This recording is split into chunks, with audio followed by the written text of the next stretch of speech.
Oh my word. Seriously. Can ESPN stop scheduling these freaking basketball games when we're trying to get down to business with college football? It's so freaking annoying. Stop scheduling these damn basketball games just to try to get some ratings so people tune into the college football rankings show and got to watch the last 25 minutes of your damn basketball games. So annoying. ESPN, be better. All right. Welcome into the Voice of College Football. Appreciate you being here. I know it doesn't sound like it, but I appreciate you being here. So thanks for being here for the college football rankings. Should we use the word? No. I'm not going to jinx it. I don't believe in jinxes, of course. No reasonable human being does. But, just play along. I'm not going to say that word, that begins with an O and ends with an E. Let's see what we got here. Maybe I'll call I will be your online Jay Billis. 68-61, Memphis over Michigan State, 47.9 seconds left in the game. This will be my first college basketball viewing that's not completely true. I basically stopped watching about 10 or 12 years ago, about 2012, 2011, somewhere in that range. I just lost interest. But I have seen random NCAA games like 10 minutes here, 15 minutes there. Because obviously I watched this my whole life. But yes, we got 67. And of course, there's got to be like 18 timeouts. I remember, this brings back memories at the worldwide leader, just the agonizing end of these college basketball games where the last 48 seconds take 18 minutes to play. Because there's 18 timeouts and there's TV timeouts and there's this and that and stoppage of play and everybody gets fouled 84 times. And that's why maybe nobody watches the sport anymore. All right. Appreciate you being here, the Voice of College Football. And I do think that this is going to be a fun rankings reveal, if there is such a thing. Let's not overstate it. Let's not become too enamored with it. But as rankings reveals go, I would say this would be a fun one because, again, Indiana, number 5 in the country, they lose. Depending on your perspective, did they get blown out? Did they make it a game? Were they competitive? We could survey all of you and you would have different perspectives. Some consider that a blowout. Others say they were competitive. It was somewhere in between. And then, of course, we've got the SEC teams that all lost. The bubble teams, I'll call them the bubble teams in the true spirit of college basketball. The 3 SEC bubble teams, Alabama, Ole Miss, and Texas A&M, of course, went down last weekend, but they were buffeted by the Big 12 teams that didn't take advantage and win. Colorado and BYU, they lost those games, of course. And then you've got the situation in the ACC where maybe there's a door that's been opened to Clemson and or SMU to sneak into the college football playoff based on these teams in the SEC losing. All right. I will take your calls as we await. Let's see. We've been on for 6 minutes, and there has been all of 13 seconds played of college basketball in 6 minutes. That's exactly what I'm talking about. All right. Welcome into the Voice of College Football. We've got Rob on the line. Hey, Mark, how you doing? I am doing just fine. How are you? Minus the the wait for this stupid basketball game to be over, right? Exactly. I know. Yeah. I sound a little harsh. I've watched tons of college basketball and enjoyed it in my day, just not in the last dozen years. But yeah, it's a programming ploy to get more people to watch their basketball game. Yeah, no, for sure. I'm the same way. I used to love college basketball when I was much younger, like in my 20s, teens, 20s, that kind of thing. No longer really into it for some reason. I don't know why, but yeah, anyway. I'm the same way. I didn't make a choice. Like I didn't take a stand to say, oh, I have better things to do with my life, or I don't agree with some political stand, or I didn't make any principled stand against college basketball. I just lost interest in it. It bores me. Right. So I just wanted to make a few points here. I've seen some, although I'd say I think most people from pundits and just fans that I've seen and talked to, they are in favor of the expanded playoff. And I am certainly one of those people. I love it. I think it's great for the sport. It's not perfect, right? There's some kinks that probably need to be worked out here and Yes. there. But if in my opinion, one thing I'll always say to the detractors is this: why should we praise the NFL playoffs, which has a significantly larger amount of spots open in relation to the amount of teams available, when college football only has now 12 spots for 134 FBS teams? That's a really small group of potential spots to play in for the national championship. I'm not saying we need to expand it further, although I know it's going to be. I think probably 14 to 16 teams is on the schedule, is on the horizon pretty soon. I just think 12-team playoffs has made this season so much more enjoyable, in my opinion. I don't know who it was. I don't know if you said it or somebody, but I was of the same opinion. Like, I was watching that Arizona State BYU game with glee. I mean, that was a fun game to watch, and it had stakes in a season where it wouldn't have had stakes otherwise. I mean, it would have had some stakes for the Big 12 title, but not for the playoff, potentially. So, I mean, there's a lot of games like that. I mean, I find that I'm watching more football, more college football, more teams at this point in the season, and being more excited about it. The Texas versus Texas A&M tickets. Have you heard the prices on those? Well, it's in Texas, so I can only imagine. It's like we're talking about thousands of dollars, multiple thousands of dollars for tickets to get to that game now. Obviously, it's been like 13 years since they played last, and the stakes are huge. And I mean, this is the kind of thing that I love about this college football playoff. Like I said, it's not perfect, but in my opinion, it's so much better than having a 4-team invitational. In my opinion, anyways. I What are your love the thoughts on Texas it? A&M situation too. I love that situation because I always love to try to figure out what team is the lowest in the rankings that has a reasonable path. And then usually, well, when there was a 14 playoff, it was much different, of course, but then there would always be a highly ranked team that really couldn't budge. They just couldn't elevate. You might have, in the old format with a 14 playoff, have a team at number 7 going into the final weekend, and they really had no way to get there. But you had a team at like number 17 that had some kind of like path to get there, and that's how it is in a sense. Now with the 12 team, the options, the variables are exponentially more. But Texas A&M, they were number 15 last week. I am projecting they fall to number 19 in these rankings, but they're playing Texas to go to the SEC championship game. So they will either lose and be 8-4 and barely in the rankings, and then of course nobody cares where they are in the rankings, or they have a path. They have the clearest path to get an automatic bid as the, let's say, number 19 team in the country right now. That's interesting to me. Not that they're going to pull it off, but they have the opportunity. And then in the Big 12, just these 10-2 teams in the Big 12 and how they're going to be evaluated against the 9-3 teams in the SEC. If they, in fact, do become 9-3 teams, because Alabama's got to beat Auburn and Tennessee's got to beat Vandy, and Ole Miss has to win their game against Mississippi State, which we all think are givens, but the season has shown us that there aren't givens. And then Clemson has kind of played its way back into it, beating a lot of bad teams to get to 9-2. They got the 10-2 opportunity, of course, playing South Carolina. And that's an elimination game. Not that the winner is going to be in for sure, but it's definitely an elimination game between Clemson and South Carolina. So that's interesting. And SMU could go and they could play in the ACC championship game, and even with like a really close loss, possibly get in, or Miami with a really close loss, either one of those at 11-2. I guess Miami would be the better option since they're the higher ranked team.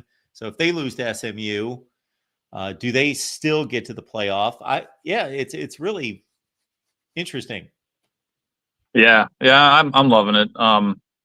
There's also this narrative that I find it's funny. I talked about this like a week or two ago, but I'm no Penn State fan at all. Obviously, I'm a Notre Dame fan, but I don't dislike Penn State. I have nothing against them necessarily.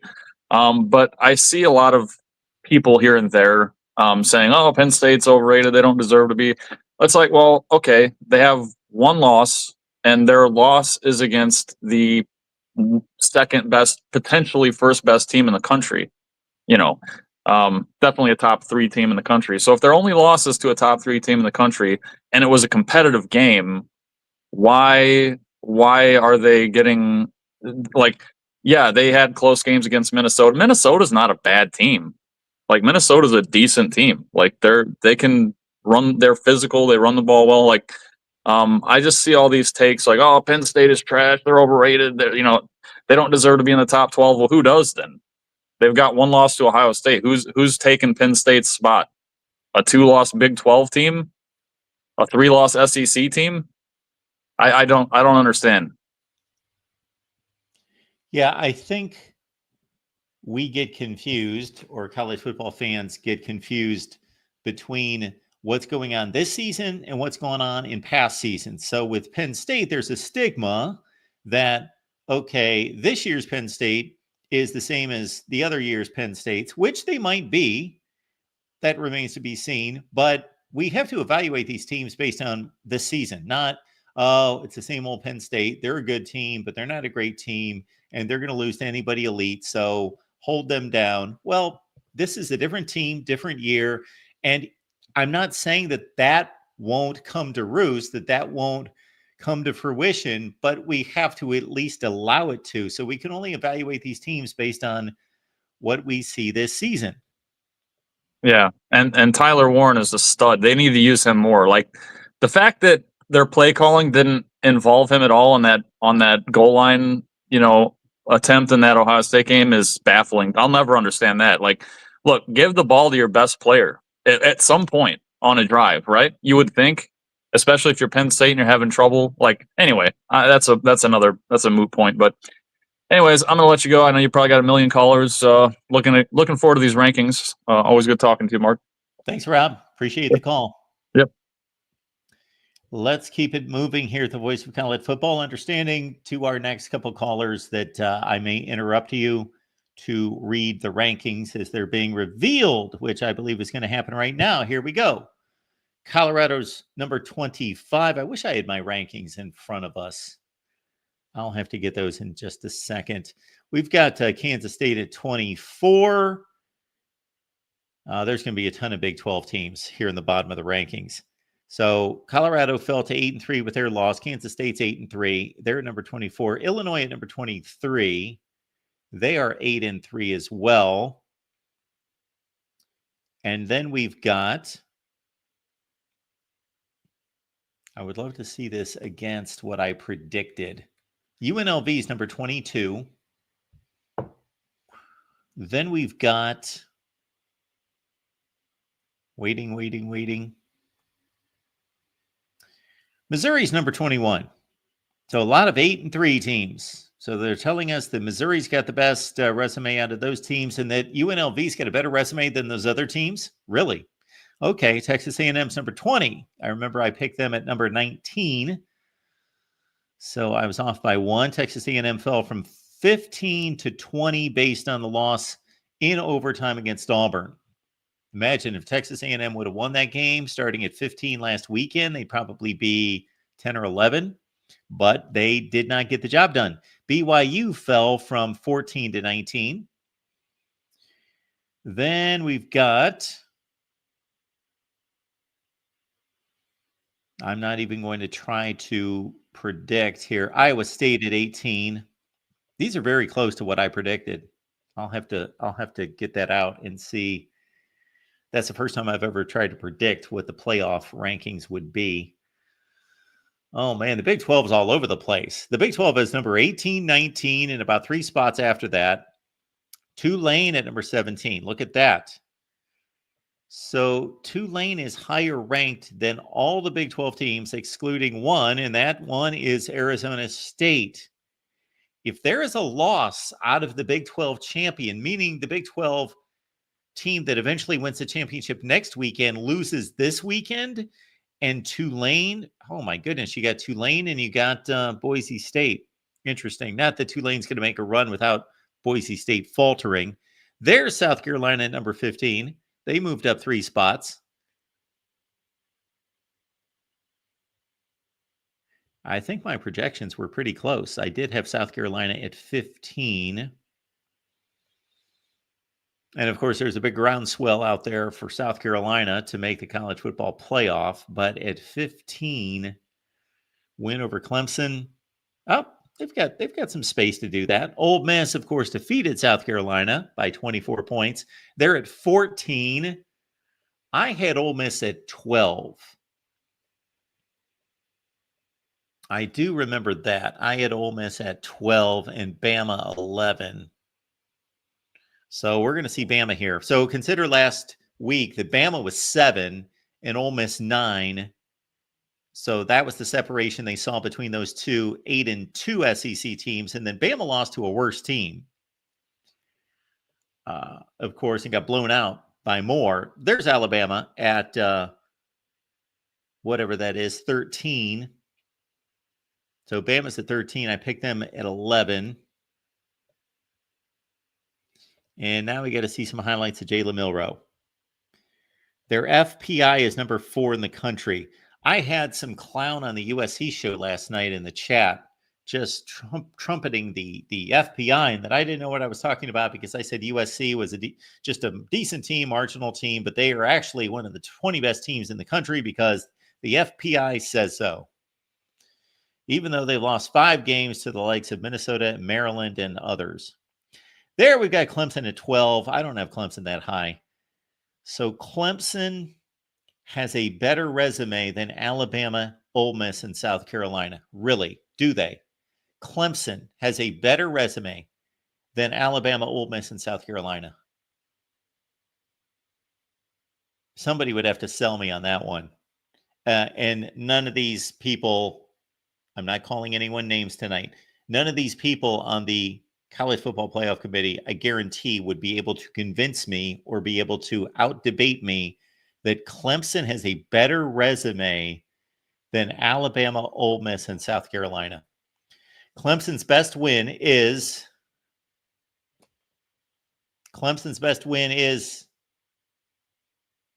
Pitt. All right, there we've got SMU or Boise State's at 11. Okay, Boise State's coming off an awful showing against Wyoming.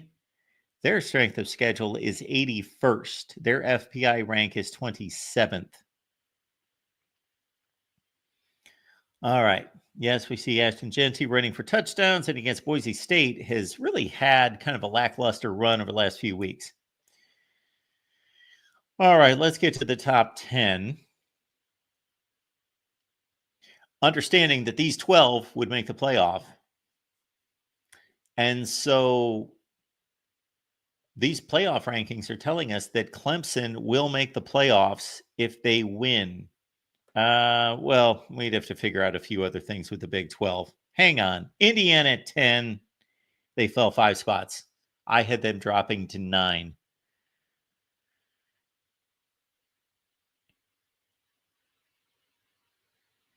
SMU's number 9. They were number 13 last week. They are number 9. So SMU has a better resume than Indiana.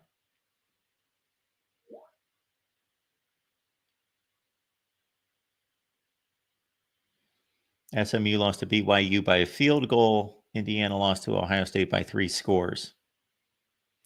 And there's more to it than that, but still, strength of schedule, 77th. I would like to see Indiana's strength of schedule. Where does that stand right now? All right, SMU at number 9. Let's go. We've got to have Miami coming up. No, it's Tennessee, then Miami. So Tennessee at 8. Miami's at 7. So Tennessee was really the biggest winner last weekend. Certainly up there. They got those other SEC teams out of the way. 3 of them out of the way for Tennessee to jump up to number 8 in the rankings. And now we should have Miami. I forget about Georgia. Georgia at 7. Miami's up to number 6. Miami and its Wake Forest victory gets up to number 6 in the country. Yeah. I think I've got Miami at 8. There's Georgia. They moved up 3 spots, and they've got Georgia Tech this weekend. And now we're going to see either Notre Dame or Miami.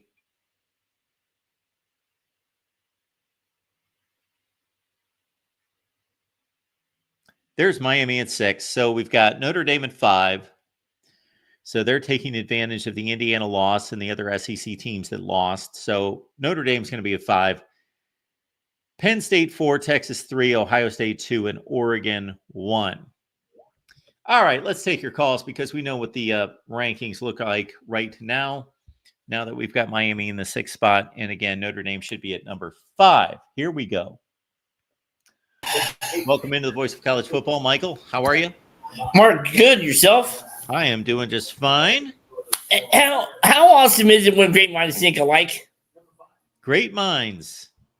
Well, I don't know. You'll have to tell me how that works out because I had IU 9th also. I would have had IU 9th also. Okay.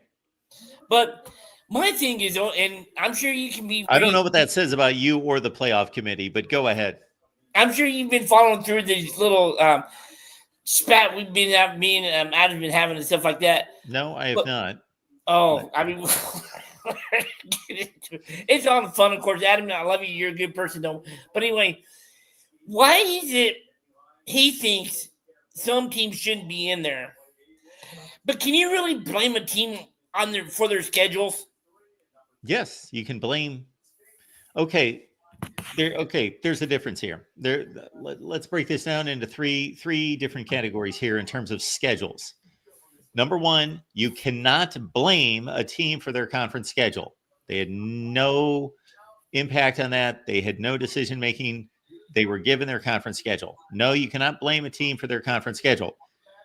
You still have to evaluate their conference schedule. So just because they didn't play anyone, we can't say, oh, Indiana's trying to run from the best teams in the Big Ten. No, they have nothing to – like I've actually fielded calls and comments from people through the years that have commented on whatever team running from and being scared of other teams in their conference and not playing them. That's utterly ridiculous and absurd. That doesn't happen. The league office formulates its scheduling format and implements it, and the teams in the conference have nothing to do with it. We can blame teams for their out-of-conference schedule. Exactly. Okay? And we've been through this with IU plenty of times.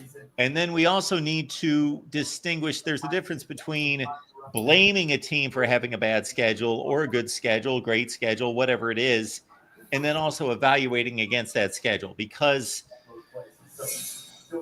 pick your team that scheduled somebody in the non-conference schedule that should be really good, but turned out not to be good.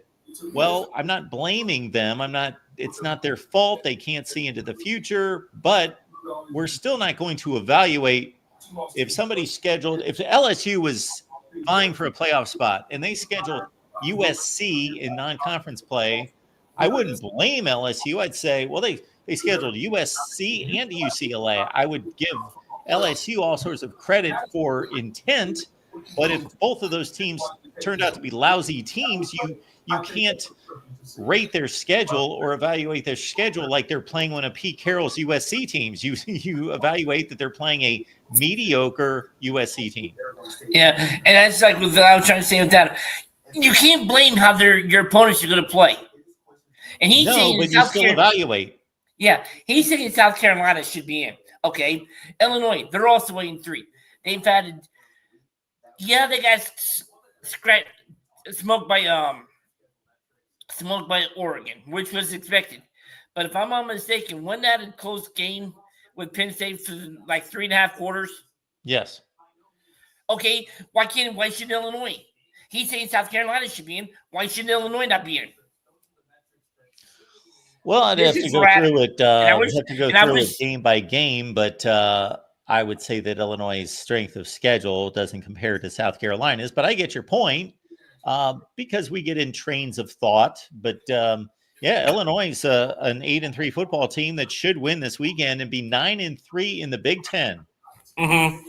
And they got blown out by Oregon. They hung with Penn State, and they lost a close game against Minnesota. Yeah. South Carolina lost by 2 to Alabama. They got blown out by Ole Miss, and they lost to who was it? Forgetting.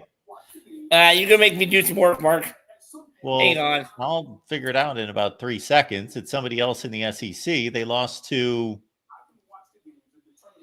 Alabama, Ole Miss, LSU. Yes. Yeah. But no, the three teams that Illinois lost to are better than the 3 teams that South Carolina lost to. Exactly. But South Carolina played better in those 3 games. Well, they didn't really play better in the because you can take the Oregon game with Illinois and the Ole Miss game with Good point, Michael. That's a good point. All right. I wish we could do this all night, sir, because all-nighters used to be fun, especially when we was in college. But I got to ask you this. Was you in Mississippi back in 1996 when Mississippi State made a run to the Final Four? Yes, I was. I was just asking because I know how you was complaining about the basketball and stuff, so. Oh, I'm just making fun of basketball. I covered basketball for years and years and years. I could play you a video off of YouTube. I'll look it up, and I will show you a video of me at the Final Four in 1996. Yeah, and I think, wasn't it Kentucky that beat him, or was it Syracuse that beat him? Syracuse. Was it? So you made the trip to the old Hoosier Dome back in 96 then? I made a trip to the Hoosier Dome, to New Orleans, the Superdome for the SEC Championship, to Lexington for the regional finals, and to the Final Four in East Rutherford. Yep, not bad. I wonder what Eric Dampier is doing these days anyway, or some of the former players. I don't know. I think we're veering way off here. I know. Nobody cares about Eric Dampier. I'm guessing that less than half the people watching know anything about Eric Dampier. Sure. Big number. Okay, I'm going to be getting your book soon, probably this week and early next week. But there's some things I got to talk to you about with logistics and stuff. So, all right, Michael. Since they're prohibiting you from going on a book tour, which I think is bogus, but that's just me. What do you want? A book tour. A book tour? Yes. You know how they do it for new authors? Oh, absolutely. I know that, but I'm not necessarily a highly known popular author that could go to the Barnes & Noble in the middle of, I don't know, Topeka, Kansas, and sit there and sell books. I'd be sitting there like twiddling my thumbs for hours. Let's just hit the New York bestsellers list. I don't know, Mark. All right, man. I'm going to let you go because I know you got gazillion callers. But there is one time I hope me and Adam can debate during the stream or something. All right. Take care. Enjoy the rest of the night. And happy Thanksgiving to you and your family. Okay, Michael. You and Adam can have my stream at some point to debate. All right. Thanks, man. Take care. All right. Let's keep it rolling here at the Voice of College Football. We got our buddy Minnesota Dave, whose Gophers are not quite up to the top 25. Well, we have a couple close losses that could have made us maybe in the top 25, but not this year. Your team is 6-5. Yeah, you would need 2 more wins. Yeah. Yeah, well, I wasn't expecting that, Don't lose to North Carolina. Don't have a squeaker against Michigan. And, have a close one against Penn State. That's the reason why you're not here. Oh, well. Yeah, that was a good ball game on Saturday night. Yeah, Minnesota's a good football team. They've acquitted themselves very well this season. I would say that their early season losses, North Carolina, their worst game was against Iowa. Yeah. I'd like to see them play Iowa again. They could win that game. Don't tell Erica that. Oh, I know. It's PJ Fleck. There's no way that he could win a game against Iowa, but I got to tell you that Minnesota's looked like a better team than Iowa over the last 6 or 7 weeks. And I can't believe that Vegas picked Wisconsin over Minnesota. It's not huge. It's only 2 points. But I think I would have picked Minnesota. Yes, Wisconsin's a mess. Yeah, well, let's not talk about. We have all time to talk about the Gophers for the week. Let's just talk about the college football playoffs. Reason why I Yes. called. I am absolutely surprised on some of these selections. I am getting sick of the SEC bias. What does it take for Bama to be knocked out? What is it going to take for Missouri to be knocked out? You know, the only team I feel that can be a 9-3 team that's worthy is Georgia. And I don't think Georgia would even make it if they lose to Georgia Tech. Okay, so I'm not quite following you here, Dave. So I understand that those teams that you just mentioned are not having banner seasons. However, when you're are you talking about being knocked completely out of the rankings or out of the top 12? At least, well, I would have to say Missouri should have been knocked out of the top 25. I think Bama should have been at least in the 20s. I don't think they're that good. Well, who should be And, ranked ahead of Georgia is Bama? the only team that I feel. These are still the old rankings. We got to wait for ESPN to get us the updated rankings. Like, I understand this, and I feel these questions and these comments, and I see them coming in on my videos all the time. But you got to, like, people just say, "Oh, Alabama, they suck. They lost this and lost that. They need to be knocked down." And Ole Miss, they just lost. They need to be knocked down. And replaced with who? I don't think they should be knocked out, but at least they should be at least in the top 20 for Bama. And replaced by who? Anybody is better Anybody. than Bama right now. Minnesota? No, God. Anybody. Well, I get the criticism that these teams aren't playing excellent football, but once you get past like the 5 or 6 top teams in the country, these teams don't have very good records and very good resumes. And like, if you compare Alabama, South Carolina, Ole Miss's resumes as 8-3 teams against 9-2 resumes from Clemson, like, I think actually Alabama and Ole Miss are getting ripped off being ranked behind Clemson. I think that that's a complete travesty and a joke. I agree, Mark. Clemson's schedule has been pathetic. I agree. They're 9-2, and their best win is against Pitt. That's their best win. And it's by far their best win. Oh, I agree. I mean, it is amazing to me. I guess what I'm saying, Dave, is it's almost like the old NCAA basketball situation when the teams are selected and there's all these bubble teams that are left out, and you hear all these people saying they should be in, they should be in, they should be in. Okay, well, who are you replacing? So it's the same thing here. I get your point. Alabama was horrible last week. They lost to a mediocre team by 3 touchdowns. Oh, but yeah. Not even mediocre. Like, I think Oklahoma is just awful. I don't know about that. I think Oklahoma would probably be pretty competitive in the Big Ten. Oklahoma's got an excellent defense. Like, I think people are way skewed on Oklahoma. Like, I don't think people really watch Oklahoma play or know their personnel. They have one of the 10 best defenses in the country. And I've been saying that since the season started. And that's true, Mark. I mean, in some ways, I don't follow Oklahoma football. I just look at Oklahoma being the Oklahoma of old, that I'm always expecting that they should be always in at least in the top 15 or a top 10. They're not that. No, I'm not promoting them to be like ranked or that they're that good. I'm not saying, but I'm just saying a win against Oklahoma should not be discounted. I don't think a win against Wisconsin or Michigan should be discounted. I think there's some value to it. And I would put Oklahoma and Michigan pretty much neck and neck. And Minnesota. I think all those teams are. I think, Minnesota, Illinois, Michigan, USC, Oklahoma, Vanderbilt, Arkansas, Florida.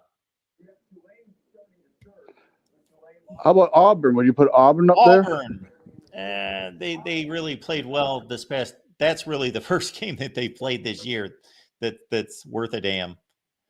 Yeah, the rest I of mean those they teams, did.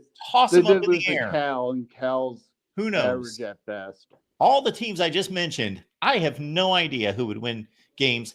And anybody who says that they know who would win games between those teams, because as soon as Michigan would beat Oklahoma, if they played 2 weeks later, Oklahoma would beat Michigan. Those teams are extremely close. Throw in Washington. Throw in Louisville. Yeah, it's just hard to replace Indiana. I mean, that's the one thing. I mean, like I said, Indiana needs to write Christmas cards to freaking Oklahoma, Auburn, Florida, and I would say Kansas and Arizona State. Because if those teams ended up winning, there's no way that I would say they would drop down to probably like 17th, 18th, maybe 20th in the college football playoffs poll.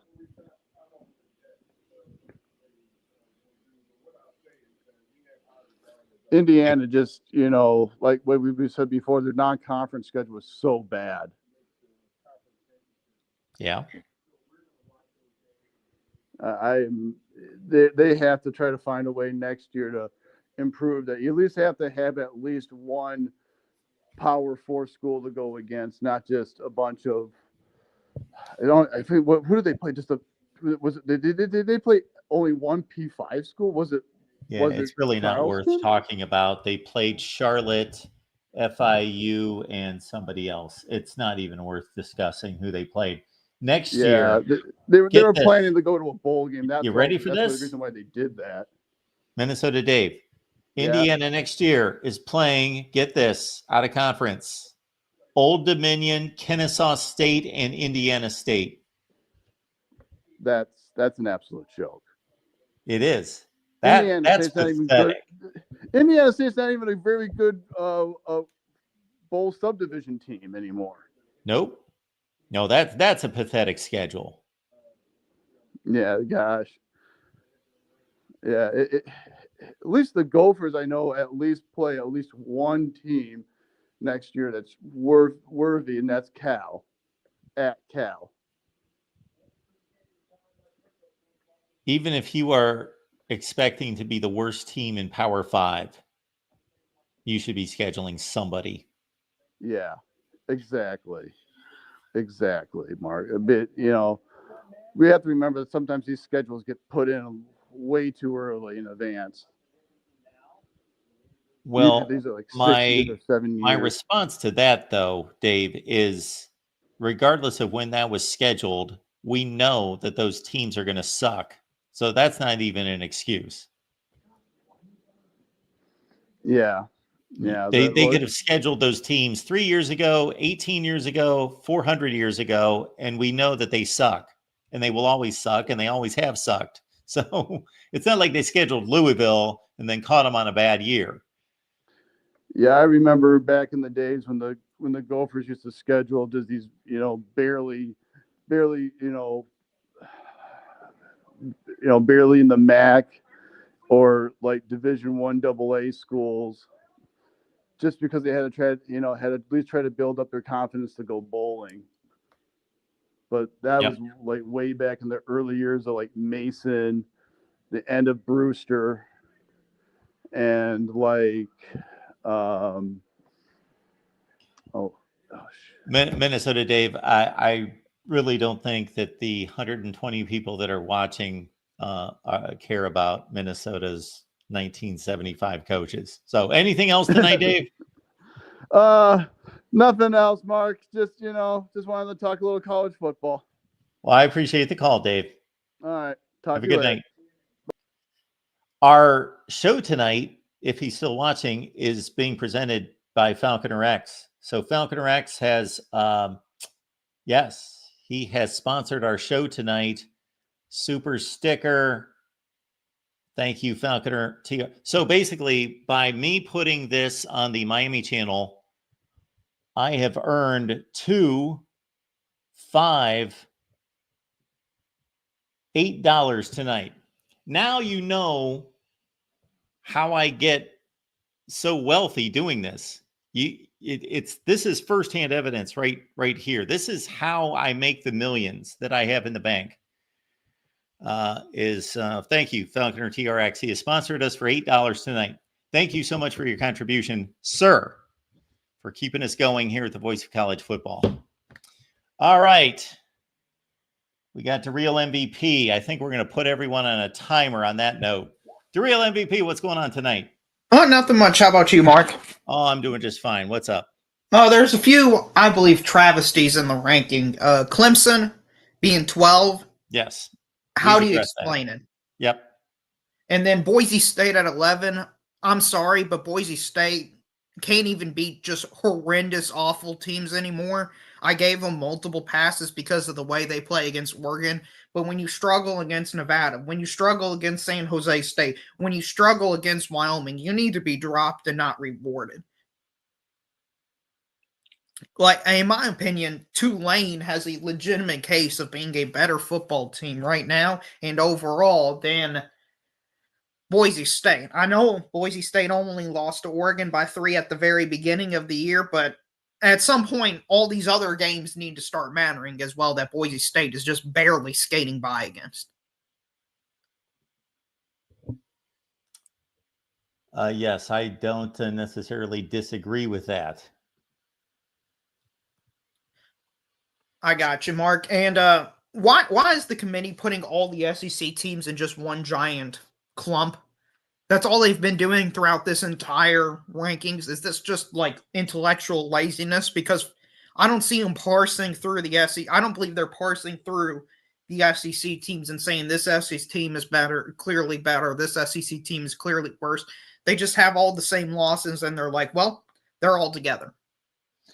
Yeah, I have taken note of that many times and talked about that, and I would agree with you that basically, yeah, they're not dissecting. So we know that their competition, when we talk Tennessee, Georgia, Alabama, Ole Miss, we know that their competition is similar. We know that their schedules within the conference are somewhat similar, but once you start to factor in the 1 or 2 difficult non-conference opponents that they've played, that they've all gone out and done their best to schedule somebody, but obviously that somebody is different when it's Georgia playing Clemson versus Alabama playing Wisconsin versus Ole Miss playing Wake Forest. That's their out-of-conference game. So those are very different games, very different teams.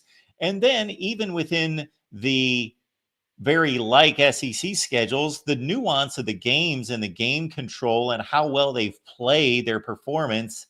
Yes, they have taken the lazy route and they don't want to take a stand. So they basically have tried to side with whoever has played better more recently. And then they've also sided with whoever has had a more collection of wins within them. But obviously we know that the scenario has been Tennessee beat Alabama, Alabama beat Georgia, Georgia beat Tennessee, Ole Miss beat Georgia. And so they've they've clumped them together. And now they've got some separation, of course, with the 2-9-2 teams versus the 3-8-3 teams, if you include Texas A&M. So they've had some kind of forced separation. But before that, they're just putting them together. They're doing the same thing with the Big 12 teams.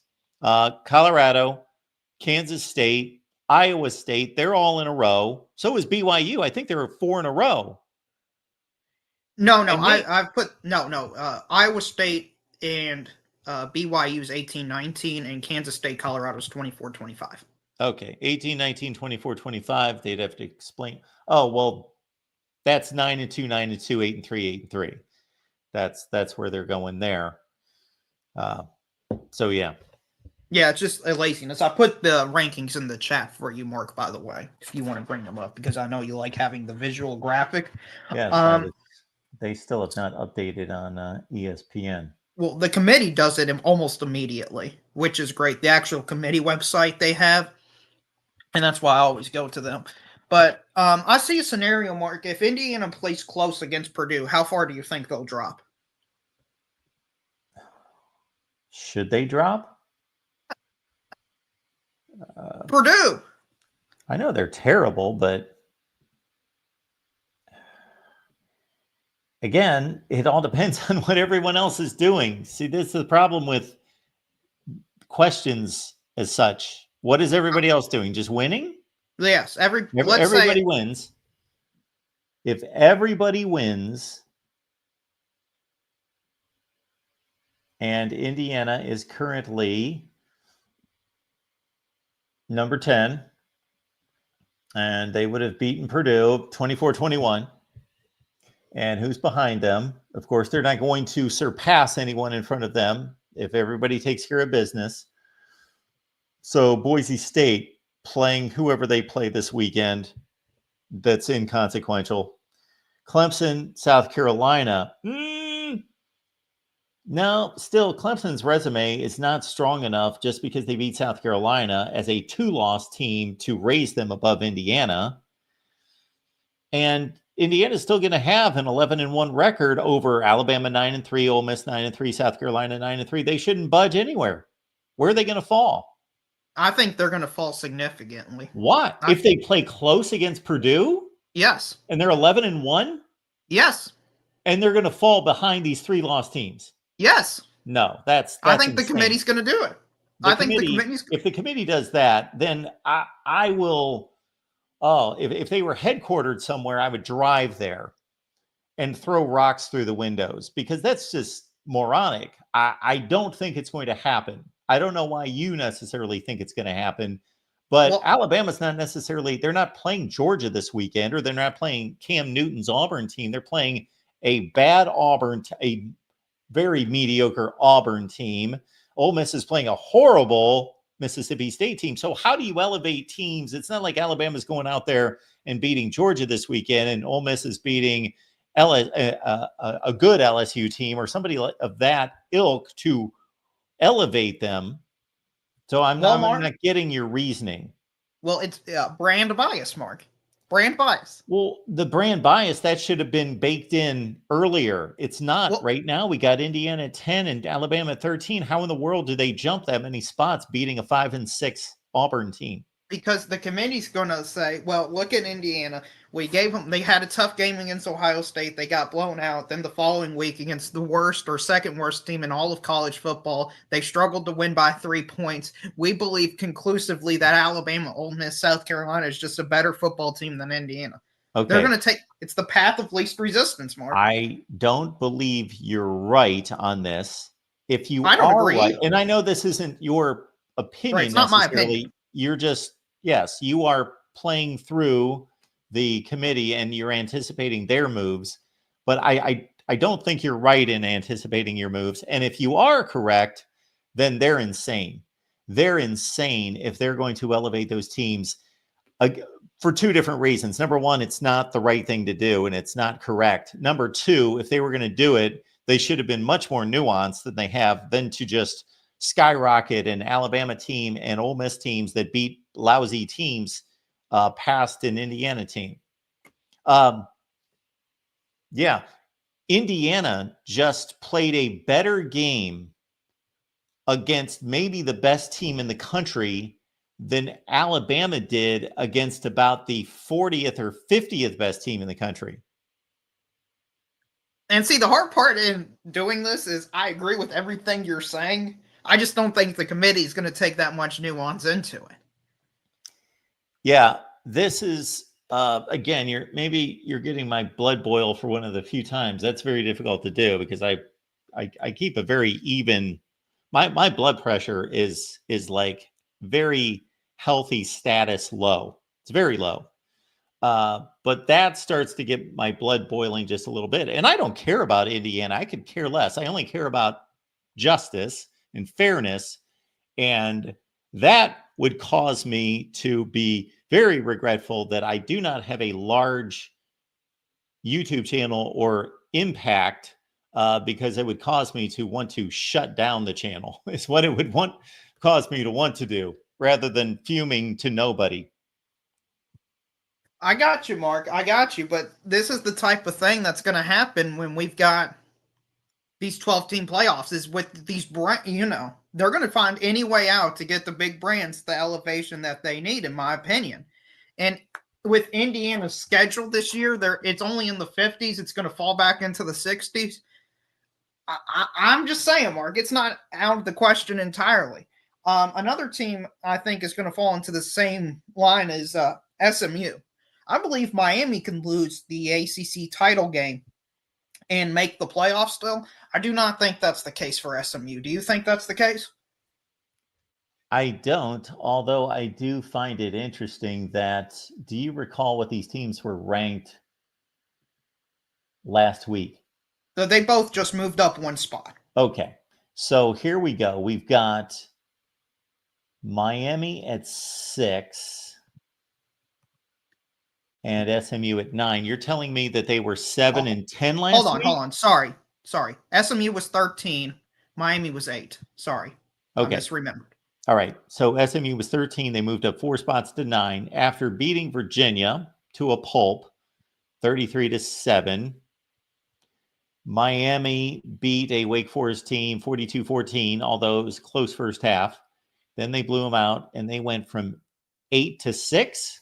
Correct. Okay.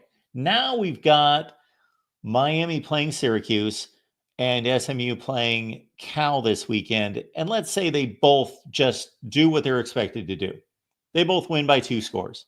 Okay. So they stand pat at 6 and 9.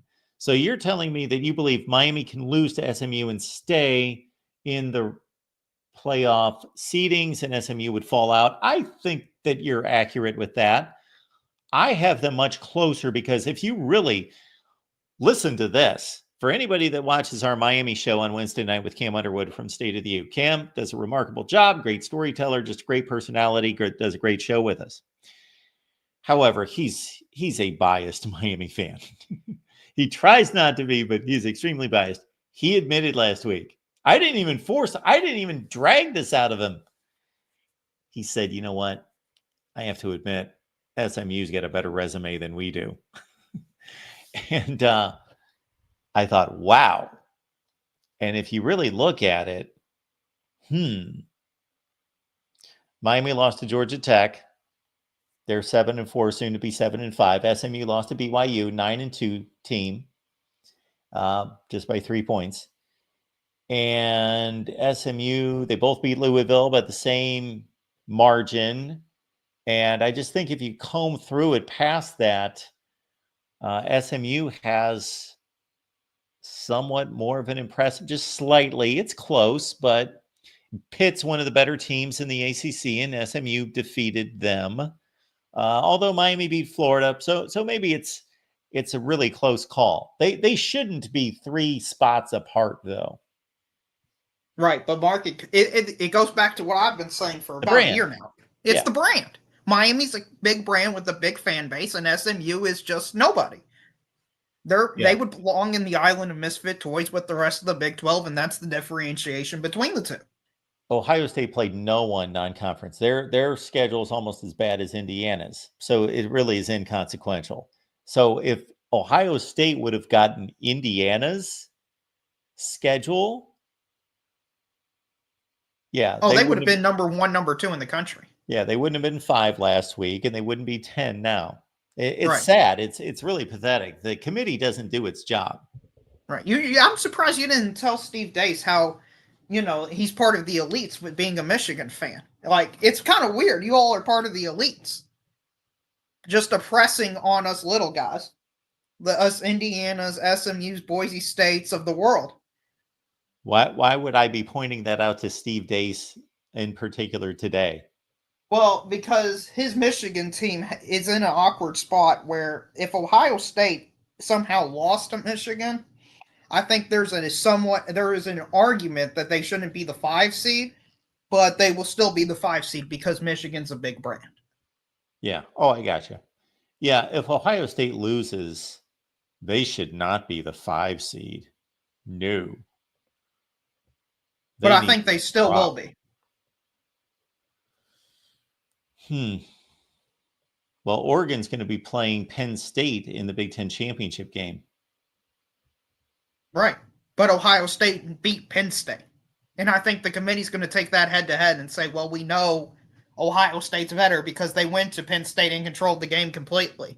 Yeah. And I don't think Georgia's too far behind to move up to the 5 seed, so Ohio State would still be the 5 seed. Even though resume-wise, I don't think that should be the case at all. Although Georgia's going to go to the SEC championship game, probably. Or they are going to the SEC championship game, yes. So I think it's an interesting debate of who that 5 seed is, but I'm pretty sure Ohio State has it locked down as of right now. I think Oregon is the 1 seed, and Ohio State is the 5 seed, and the winner of the SEC is the 2 seed. I don't see any world where that's not how it's going to shake out. I think there's a world, but I think you are almost guaranteed of that. Yes. Final thing I'll ask you about, Mark, is do you think the committee is going to keep doing this Boise State above the Big 12 for next week as well? Because every signal they've given out is the Big 12 is just a terrible, irrelevant conference. I mean, almost Tulane is ahead of the entire Big 12 now at 16 versus 17. So do you think it's almost locked in stone that Boise State's going to be ranked ahead of the Big 12?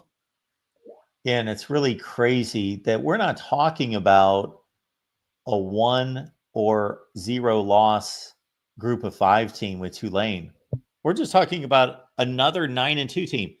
So let this sink in, everyone. Tulane's 9-2. They've got the same record as Iowa State and BYU. And they are ranked ahead of 2 Big 12 teams with the same record. Who's Tulane lost to? They lost to Kansas State, correct? And Oklahoma.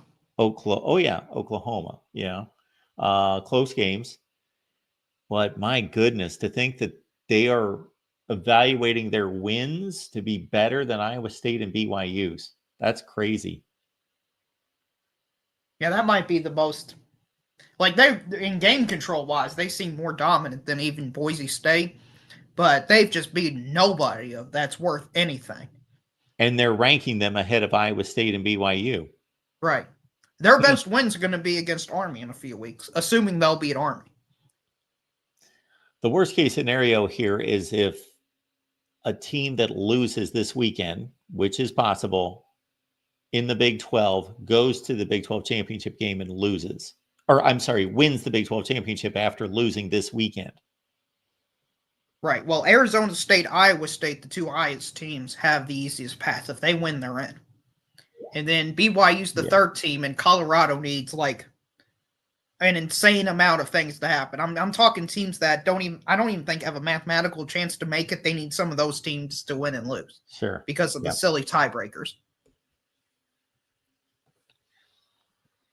All right, DeReal. Yeah, it's good talking to you, Mark, and I'll see you next time. Sounds good. Thank you. All right. We appreciate Rob's contribution here. Thank you so much for that. Hey, Mark. Appreciate your shows, insight, and discussion. Go Irish. Man, a lot of teams out there, a lot of fan bases rooting for USC this weekend, huh? Yes. All right. The mood's gone. Adam checking in. Adam, how's it going?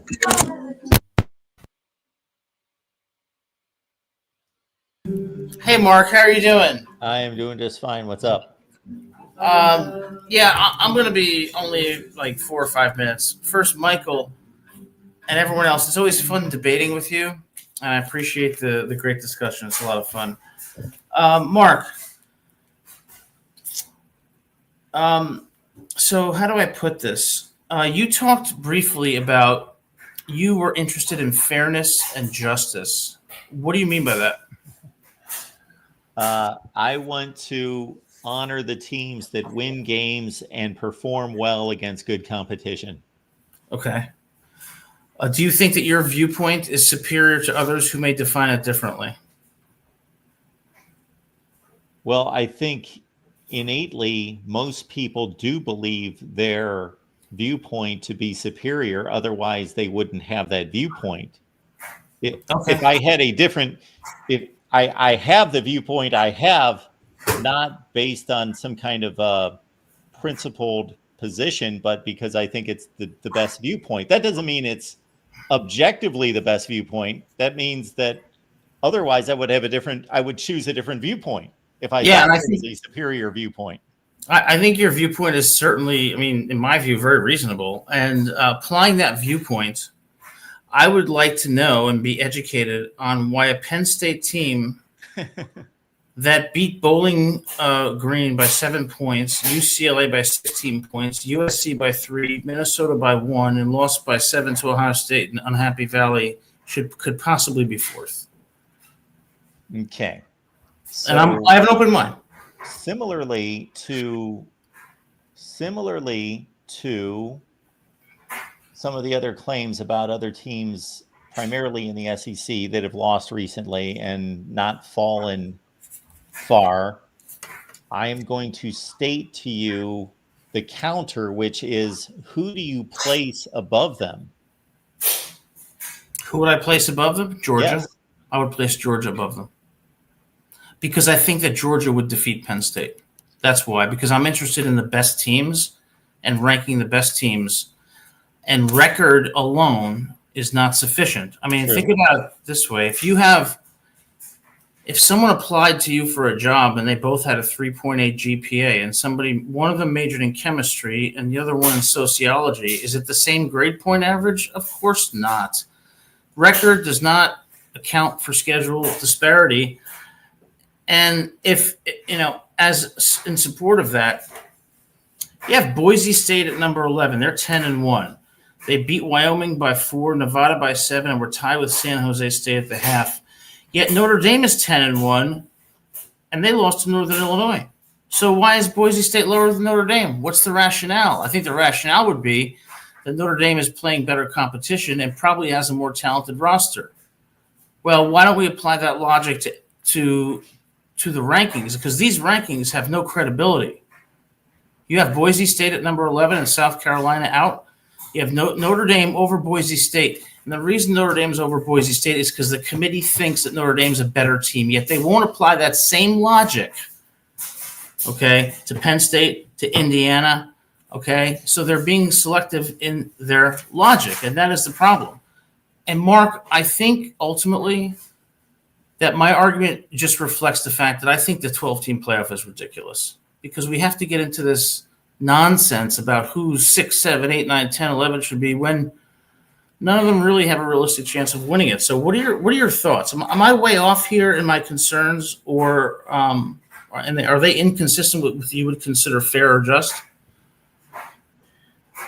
I don't want to select a playoff field based on who I think are going to win football games.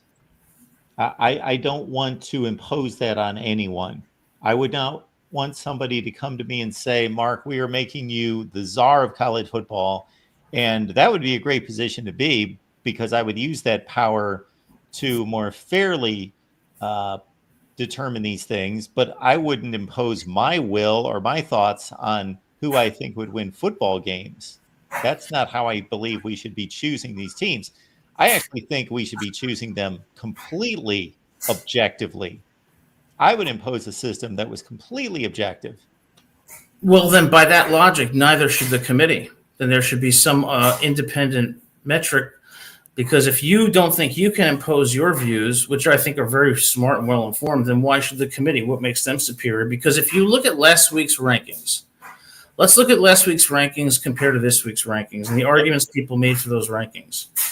The rankings are different this week because Alabama and Ole Miss, among others, lost to unranked teams that the committee would never consider putting in the playoff. And that is my point, that these rankings prove nothing about who the best team is, because we're ranking too many teams.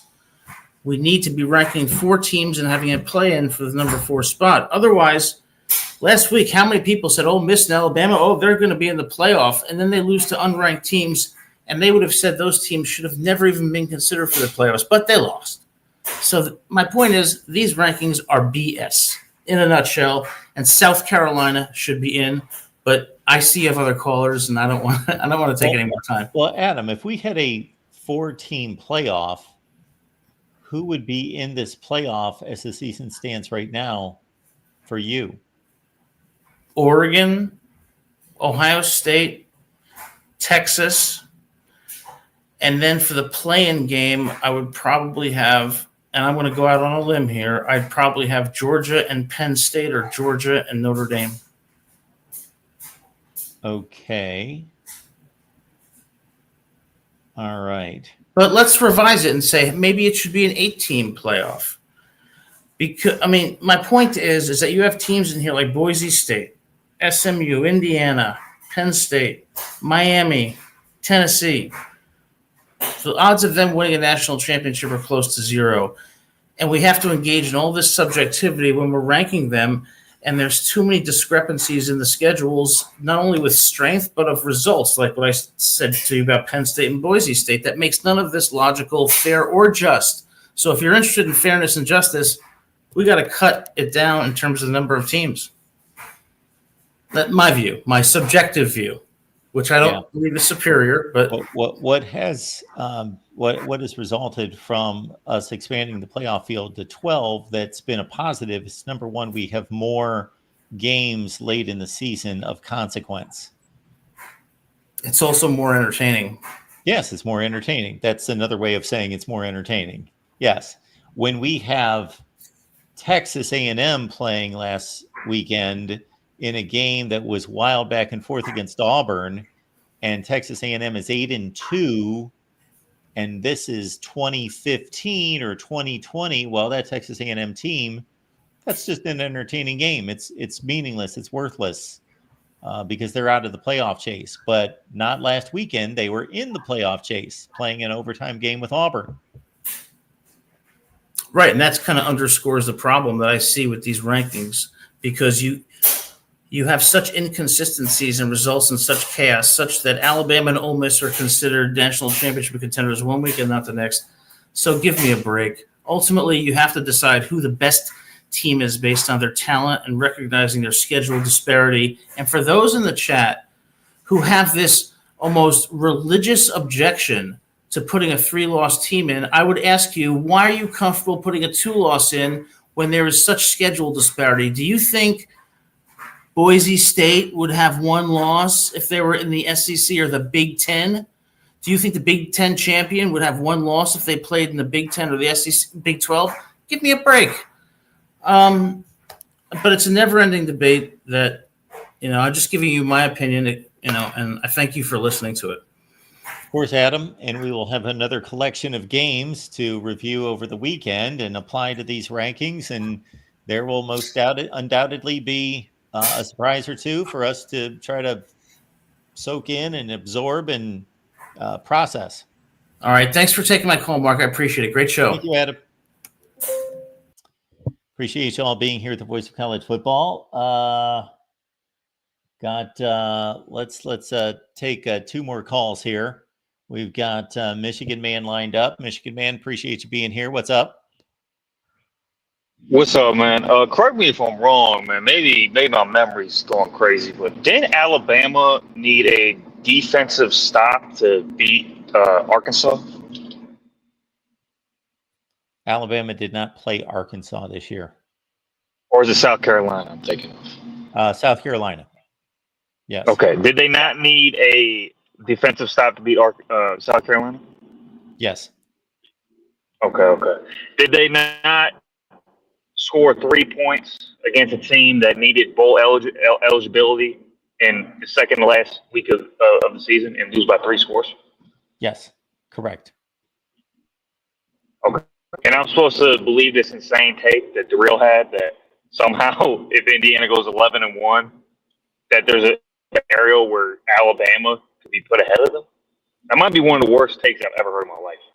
I'm just being honest. Yeah, well, I would have to admit, I am right there with you. I didn't know exactly how he was taking that stretch. And he wasn't, let's be clear, he wasn't saying that he would make that decision. He's saying that the committee would. But if we look at these rankings and we see Indiana's at 10 and Alabama's at 13, and under his scenario, Indiana barely beats Purdue. And I know Purdue's awful, they're terrible and all that business, but Indiana did win the game under this scenario. So they're 11-1, and Alabama's going to jump 4 spots by beating Auburn, who's 5-6. It's not like Alabama's got the opportunity to play the number 1 team in the country and take them down and leap. They're playing a pretty bad Auburn team. No, the committee's not going to do that. And again, if they did that, I would go just ballistic. Yeah, it's why it's an absurd take, because you have to make the incredible leap that the committee's going to do something that's quite frankly insane. Yeah. So yeah, and you know what's interesting about these rankings is I don't know if this is correct or not, but don't the Power 4 conference winners, don't they automatically get the top 4 seeds? No.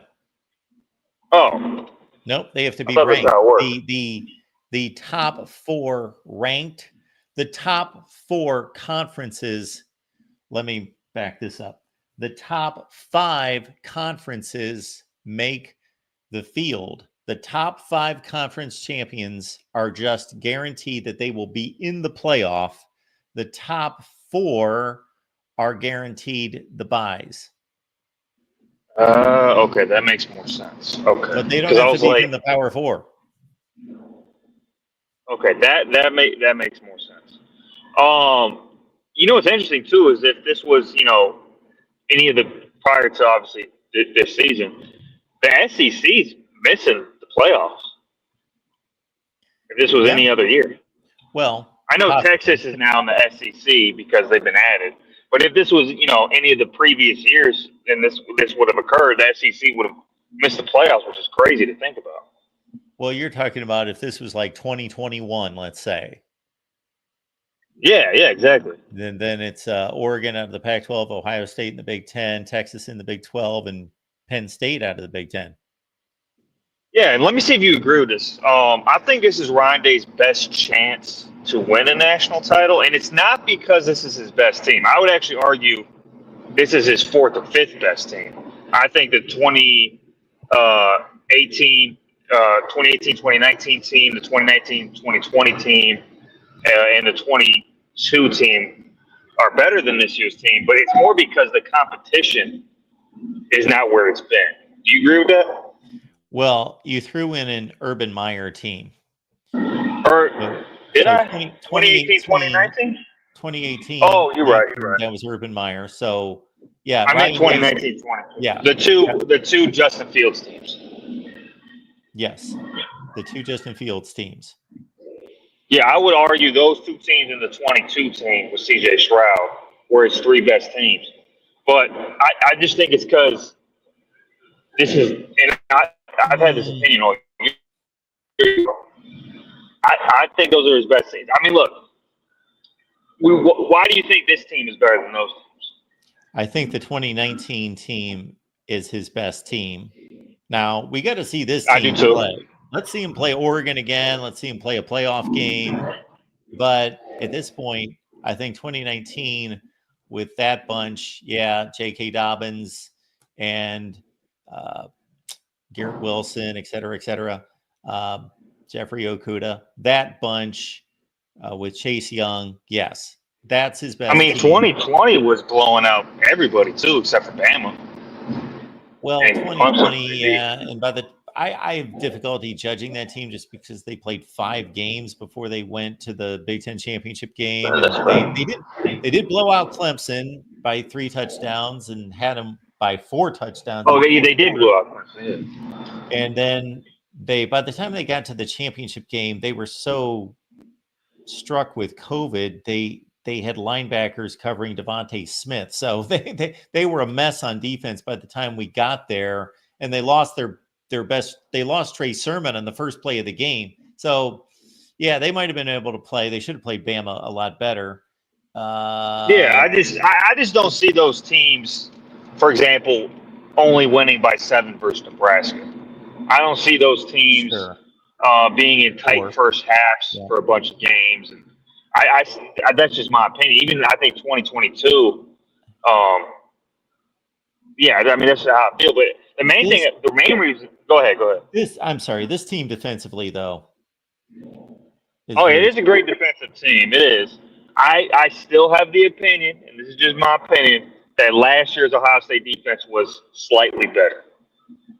Really? That's just my because when I look at a defense, I look at stats too, but I look at how dominant they are, and this defense is very dominant. Don't get me wrong, but last year's defense,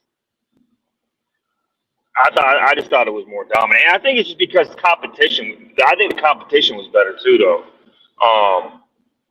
But it's still great. It's still the best. It's the best defense this year. You know what I'm saying? But you got to say in relative to what? Like Georgia's defense isn't as elite as it usually. It's not even close actually as elite as it's been. Michigan's defense isn't as elite as it's been. Alabama's defense isn't as elite as. I mean, all the defenses that typically are staples that you are saying, man, they could be in the competition to be super elite. They're just not. They're just not that this year. You know what I'm saying? Oh, I agree. And what a difference Nick Saban not coaching is, huh? I don't think it's players leaving the transfer portal for Alabama. I think it's just the coaching change. I think it's just Nick Saban's not there. Well, you've got the evidence on your side. I think it's more nuanced than that, but certainly the evidence is on your side that Alabama's having its worst season. This would be the worst Nick Saban year. So the defense is just it doesn't even resemble any Nick Saban defense. I mean, they're getting torched at some of these games. It's crazy. And that's why torched on defense, are they? Georgia torched them in the second half. Vanderbilt. I guess Vanderbilt did. When I say torch, I don't mean like just through the air. I'm just talking about they're getting moved on a lot. In some of these, I think when you give up, I know it's just 23 points, but Nick Saban ain't giving up 23 points to Oklahoma. That Oklahoma team. I don't believe that's happening. Well, wait a minute. That team basically had 2 pick sixes. Oh, okay. Well, there you go. I guess that's true. But yeah, I guess that's true. But so this weekend, man, we got the Michigan Ohio State game. I think Michigan's going to get whooped. I've already conceded that. I don't see a scenario where Michigan wins this game. I'm sure you agree, Mark. I do. I think when you can run the ball as well as they can, we know that Donovan Edwards has a track record against this team, and you've got Khalil Mullins, who runs as hard as anybody out there, and a defensive front. Ohio State's got an offensive line that has lost its 2 best offensive linemen. And even though they've made up very well for that by adjusting, if you've got a dominant defensive line performance out of Michigan that mucks up this game, and Donovan Edwards and makes a few special plays, and Khalil Mullins has a 22 carry, 105-yard gain, just grinds it out and keeps the ball. No, I'm not conceding that Ohio State's going to romp. They're by far the better team, and they should. Yeah, I agree. And the line's too high, but it's not too crazy high. I think it should be more like 13 or 14. But so here's my hot take, man. I think if they play Edwards in the first half like they've been stubbornly doing, I think we get blown out. Because and that's just my opinion. Because he has been such a disappointment this year. And look, can we just hope and pray that he breaks off one of those, big game runs that he's broken off before? I guess, but to be honest with you, I don't think our offensive line is going to be able to do that versus this Ohio State defense this year. I just don't see it. And he's also been fumbling. Like he's had 3 or 4 fumbles this year in crucial moments. I just think if they play him, man, I think they're gonna get smoked regardless. But I think it'd be more. If they want any chance, they have to start Rod Mullings. But even then, I don't see it, Mark. I don't see it. I know you're trying to balance the line there, but it's too many huge leaps you got to take to even think Michigan has a chance. You know what I'm saying? I hear what you're saying, but again, I think that Ohio State might. There's a possibility that they start to white knuckle this game if it's 10-6 in the third quarter, and I do think that it's going to be rather cold outside, and people. I don't want taking this to the bank like I'm making a prediction here. I'm not making a prediction. I'm talking about worst case scenario for Ohio State, that Michigan controls the game with a running game and with a defensive line that pressures Howard and stops the run.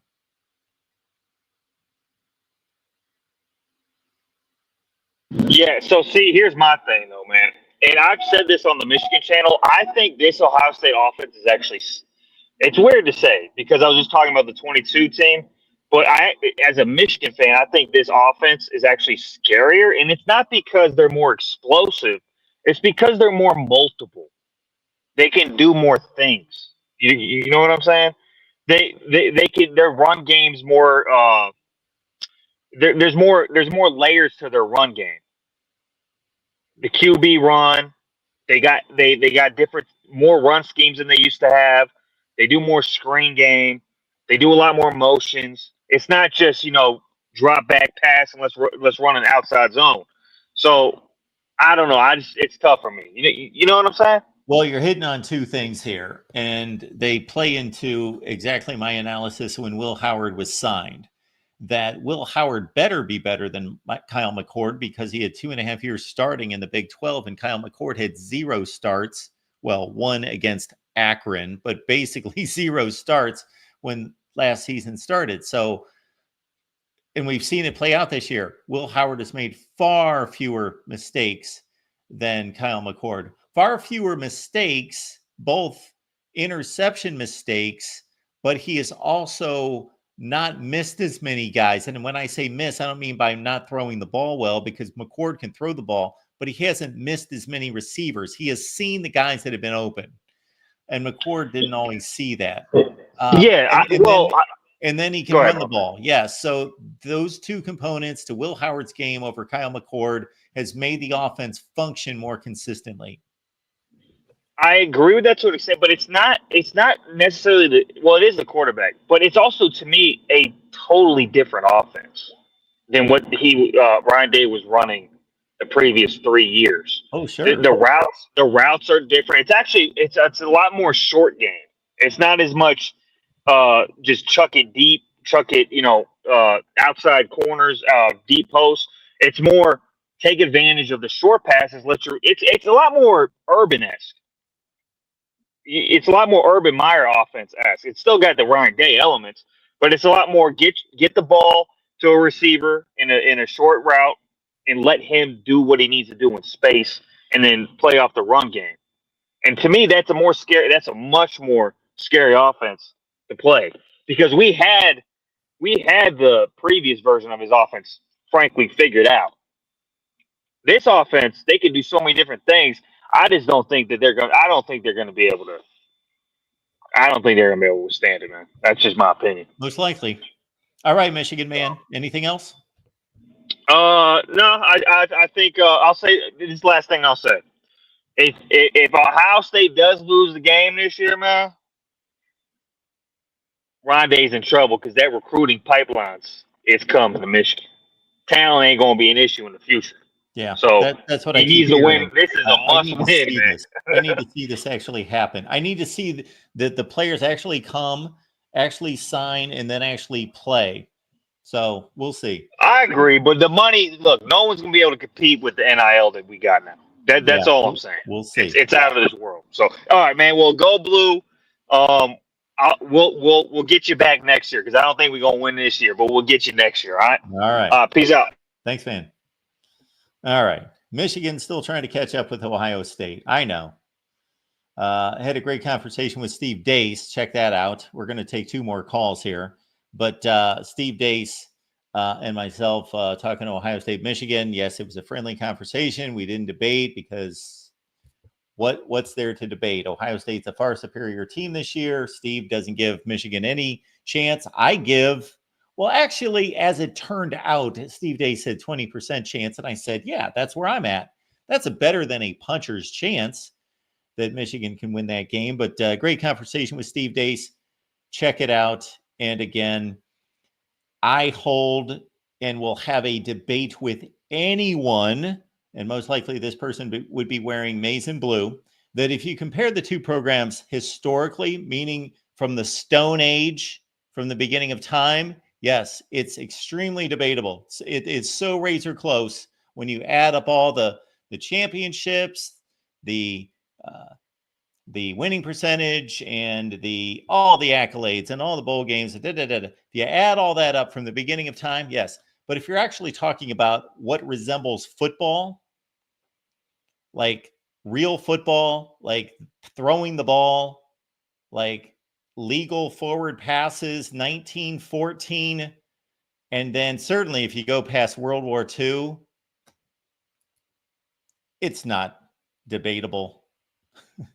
It's not debatable who has an all-time better program. It's not debatable. Ohio State has Michigan in every conceivable category. It's not close. It's not debatable. But I will debate it with anyone who wants to have that debate. We have the entire offseason for us to have that debate.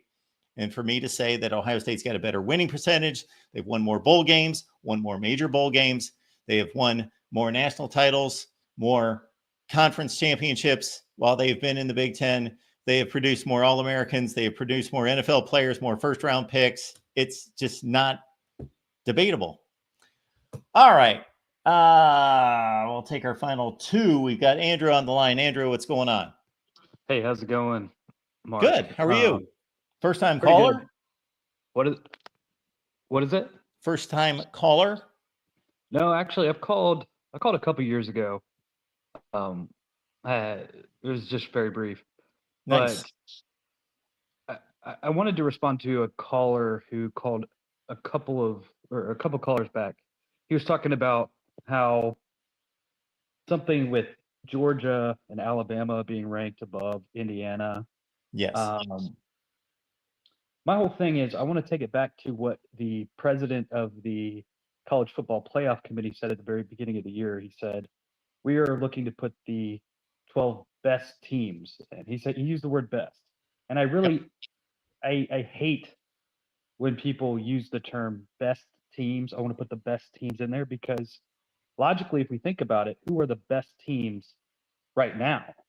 Well, among many others, there's Florida, and there's South Carolina, and there's Kansas. They're not the best teams, but they're right on the fringe of where you would call maybe in your power rankings top 12 teams in the country. And so if you want to use that logic, we're going to have to kick out Boise State if they have a poor performance against San Jose State, and input Florida because they just beat Ole Miss and LSU. So when we're looking at it from the perspective of best teams, I think it's fallacious. I think what we need to be focusing on is the most deserving teams.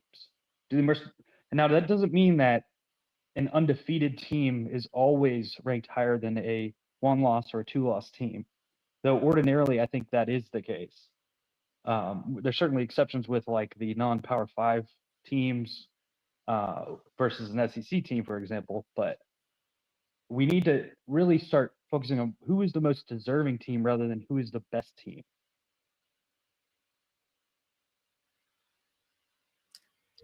Well, I totally agree with you that, first of all, the term best is beauty is in the eyes of the beholder. Nobody knows who the best teams are. We can pretend to know. People can say they know. They don't know. I don't know. Nobody knows who the best teams are. We know collectively who the best. if any reasonable college football fan was asked who are the 12 best teams in the country, and then we were all polled, and we would be very close on those 12. Now, what order they should be in? Yeah. Again, there would be about 20 teams in the running for those 12 spots, and how to order them would be all over the place if we were simply asking people who are the 12 best teams and order them correctly. So I don't like that either. That's why we play games, and that's why we evaluate results, is to determine who earned this, who earned a playoff spot. Now, you bring up an interesting point about recency. So are we selecting? Now, every time I propose this, then it sounds ridiculous to people. But for those people that want the hottest teams to be in the field, meaning the best teams right now, then yeah, that could be South Carolina. That could be Florida. That could be Kansas. Trying to think of any other examples out there. Certainly those three. But does that mean we wait the game? Then if we are not selecting the teams with the best seasons, the best resume for an entire season, and we're just selecting teams that are the hottest at the end of the year because we want the best teams that are playing the best at the end of the year, then we need to implement a metric that weights the games. And if we did that fairly, then if the last game of the season was a full game, then the second to last game would be worth 11/12ths of a game, and the third to last game would be worth 10/12ths of a game, and you would go all the way back to the first game of the season that would only be worth 1/12 of a game. And that sounds ridiculous, but that seems like a valid metric if you want to rate or determine the hottest teams in the country and who's playing the best right now, and weight the games throughout the season. Yeah, and to take that even one step further, when we're looking at scores of games as well, this team beat this team 24-7, but it was a lot closer than the score indicated. We also need to look at, well, the objective of the game is to score more points. And so no matter how close it actually looked on paper, and maybe I'm taking a more extreme view than you, Mark, but no matter how close it looks on paper, no matter how close it looked in person watching the game, if the score indicates that it was a blowout, then it should be treated as such, right? Because the objective of the game is to score more points, and whether or not that's something that was, you got lucky, you got some bad calls, like Alabama and Oklahoma. It should have, the final score should have been 24-10. I mean, there should no question that was the worst call I've ever seen in my life. The receiver was covered up, but yes, but I said the same thing. I tweeted that out. This is the worst call I've ever seen. yeah. But furthermore, even looking at the individual scores of games and the margin of victory, I don't know. I guess maybe that's a tangential point. What are your, maybe to switch topics, what are your thoughts on the Michigan versus Ohio State in, the line play and how the interior linemen are going to match up? Do you think Ohio State is maybe going to get over that hump against Michigan, or do you think Michigan's talent is decreased? Yes, I think Michigan does not have the same offensive line or defensive front that they had last year, but I still believe that they have one of the better defensive fronts in the country. But last year they had the best defensive front in the country, and I think that that is the number one point of their primary chance to pull off an upset, is that they have a defensive line that is capable of wrecking Ohio State's game plan, much like Nebraska did a few weeks ago out of Ohio State's complete incompetence up front that game. Now, Ohio State just was responding to immediate injuries and has adjusted extremely well since then, but they've lost one of the best centers in the country since then. And Michigan may be able to really do some damage. exploit that freeze point, as Josh Pate likes to say. Maybe it seems like we should blow out Michigan, but if we're not able to control the line of scrimmage, what happened versus Nebraska is going to happen again. Or potentially we could be on the wrong side of that. So yeah, that's a good point. Anyways, that's all I wanted to talk about, was mainly the just the flawed perception a lot of people have. And I mean, I'm not perfect at all. I've never claimed to be, but Well, none of us have the perfect, perspective on any of this at all. Yeah. Not at all. I'll let you get back to it. And thanks for talking to me. Awesome. Thanks for calling the show, Andrew. Appreciate it. Yep. All right. Looks like Yeah. Dr. Buckeye is going to wrap it up for us here. Wrapping it up with Mark Rogers. Good to see. First of all, I find it encouraging that you are trying to give the Scum fans some hope this weekend, Mark. I think that's awfully kind of you for trying to throw a bone to them this weekend and offer some hope, which I think is very nice of you. You think that's what I'm doing, huh? Well, first of all, you're trying to keep an air of objectivity. You run the show. I get it. I get it, Mark. I get it. I was a little disappointed you didn't wear the Art Schlichter jersey on the Day show this week, but I thought about. I digress. Sorry to cut you off.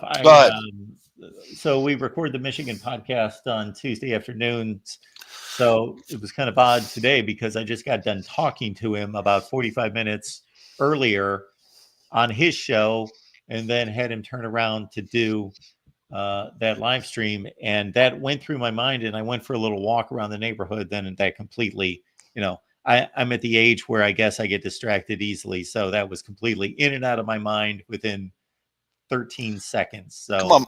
Yeah, I mean, hey, Mark, you're staying in good shape. It still probably fits, you know what I mean? Well, yeah, if a football jersey doesn't fit, then we're in trouble. Larger problems. All right. I caught a little bit of your conversation with him. Did you? I just saw the tail end of it. Did you broach the Bryce Underwood subject with him? Maybe you did that more on his show this week. And I guess my question is, and too bad for me, I didn't get a chance to call into the Team Up North show. But I guess my larger question would be: Is he of the point that this is just about them buying a player? And number one, and point number two, what type of development does he expect to get there, considering this has not been a program that's really ever built a high-level passing game in the past? I know J.J. McCarthy was efficient last year, but I'm talking about, a high-level passing game, where, it's down the field and really pushing the ball down the field and generating chunk plays. I mean, kind of both of those parts, Mark, did you kind of address that with him, and what was his thoughts on that? We did not talk about it today, although...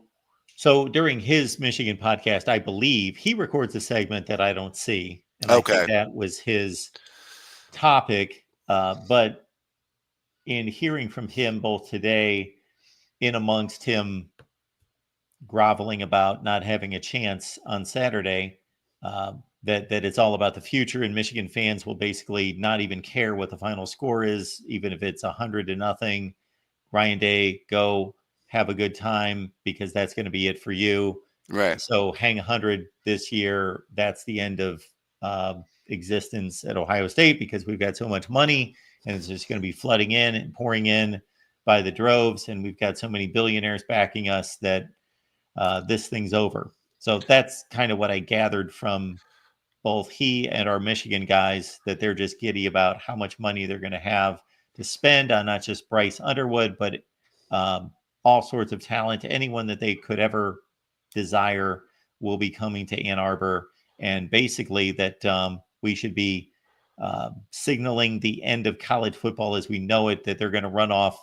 They're going to be running off national championships like it's 1901.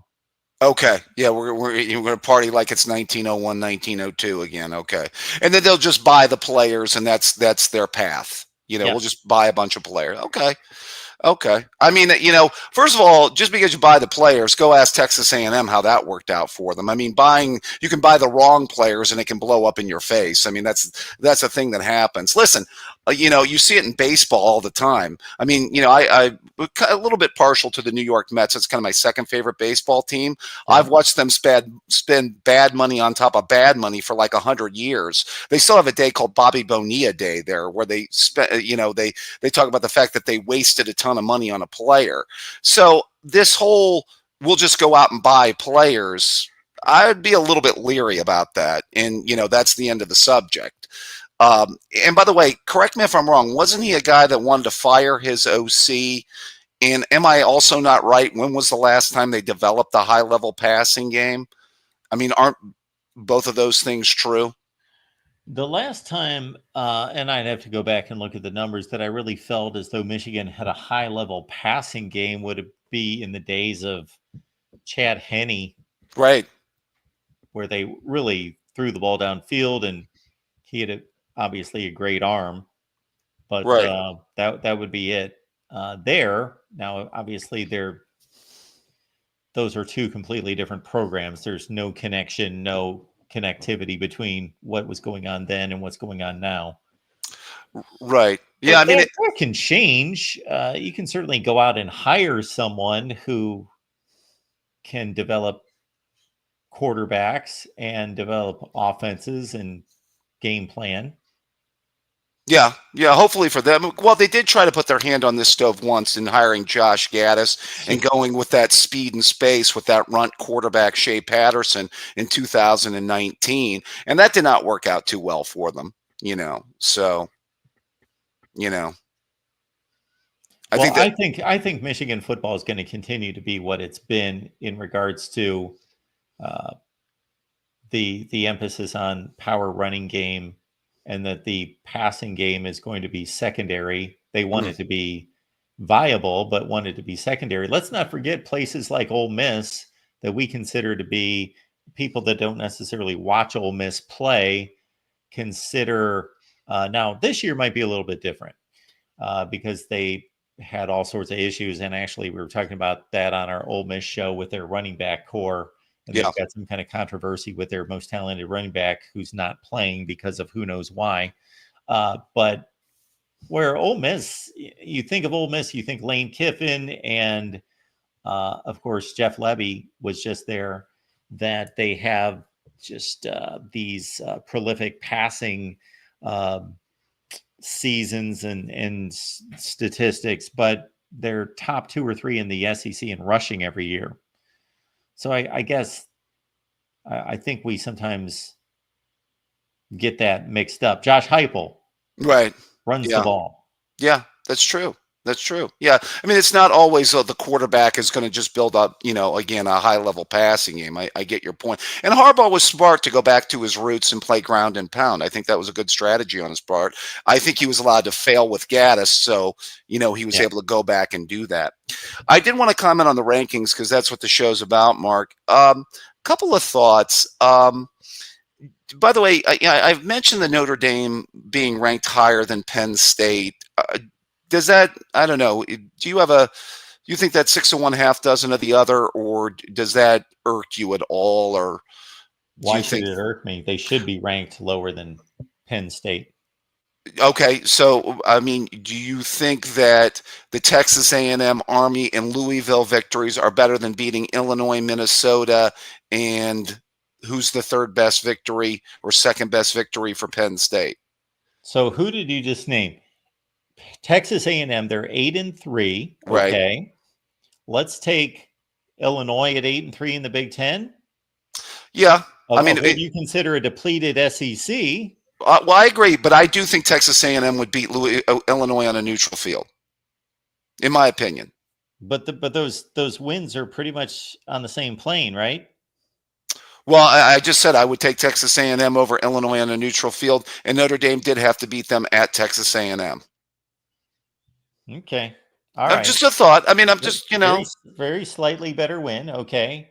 And then after that, we've got Louisville, who's 7-4. Okay. And what do we've got for Penn State? Minnesota. Oh, we got a Minnesota. I definitely think Minnesota's in the Louisville League, if not better. That's close. I would actually say, I know Minnesota's got one less win, but man, I think Minnesota's played better than Louisville. It's close. It's close. Okay. Okay. Then we're going with Army. I was trying to think, is that what do we got? Third best win for Penn State? Washington, maybe? I don't know. Yeah. So we got a 6-5 Big Ten team against Army. I know I'm taking Washington. Okay. But yeah, I guess that sizes up the top 3 wins. Well, I think that's a toss-up. Okay. And because, Penn State's loss wasn't as bad as Notre Dame's loss. That's where we're headed. Okay. There's no comparison between those 2 losses. Okay. Yeah, I got into this argument a couple weekends ago with our guy Brian Driscoll from Irish Breakdown, and I just don't. Yeah, and if anything, Penn State's resume has just gotten stronger, and Notre Dame's has gotten worse since then. Well, I will say the Illinois win is aging a little bit better for Penn State than I thought it might. I do have to say that. Although I thought Rutgers kind of blew that game against Illinois last week. Yeah. They did. I thought Illinois was going to take care of them a little bit more handily. Yeah, that's true.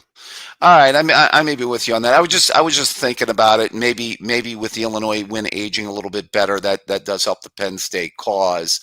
To the SEC, is it for sure Georgia gets in even if they lose the SEC title game? Yes. Okay. They're in. Okay. So the fact that they got to the Georgia Dome, even if they lose to Texas, because the only thing I was thinking is if they go 10-3 and Ole Miss goes 10-2, you do have a head-to-head factor if that was like a thing. Yeah, you do.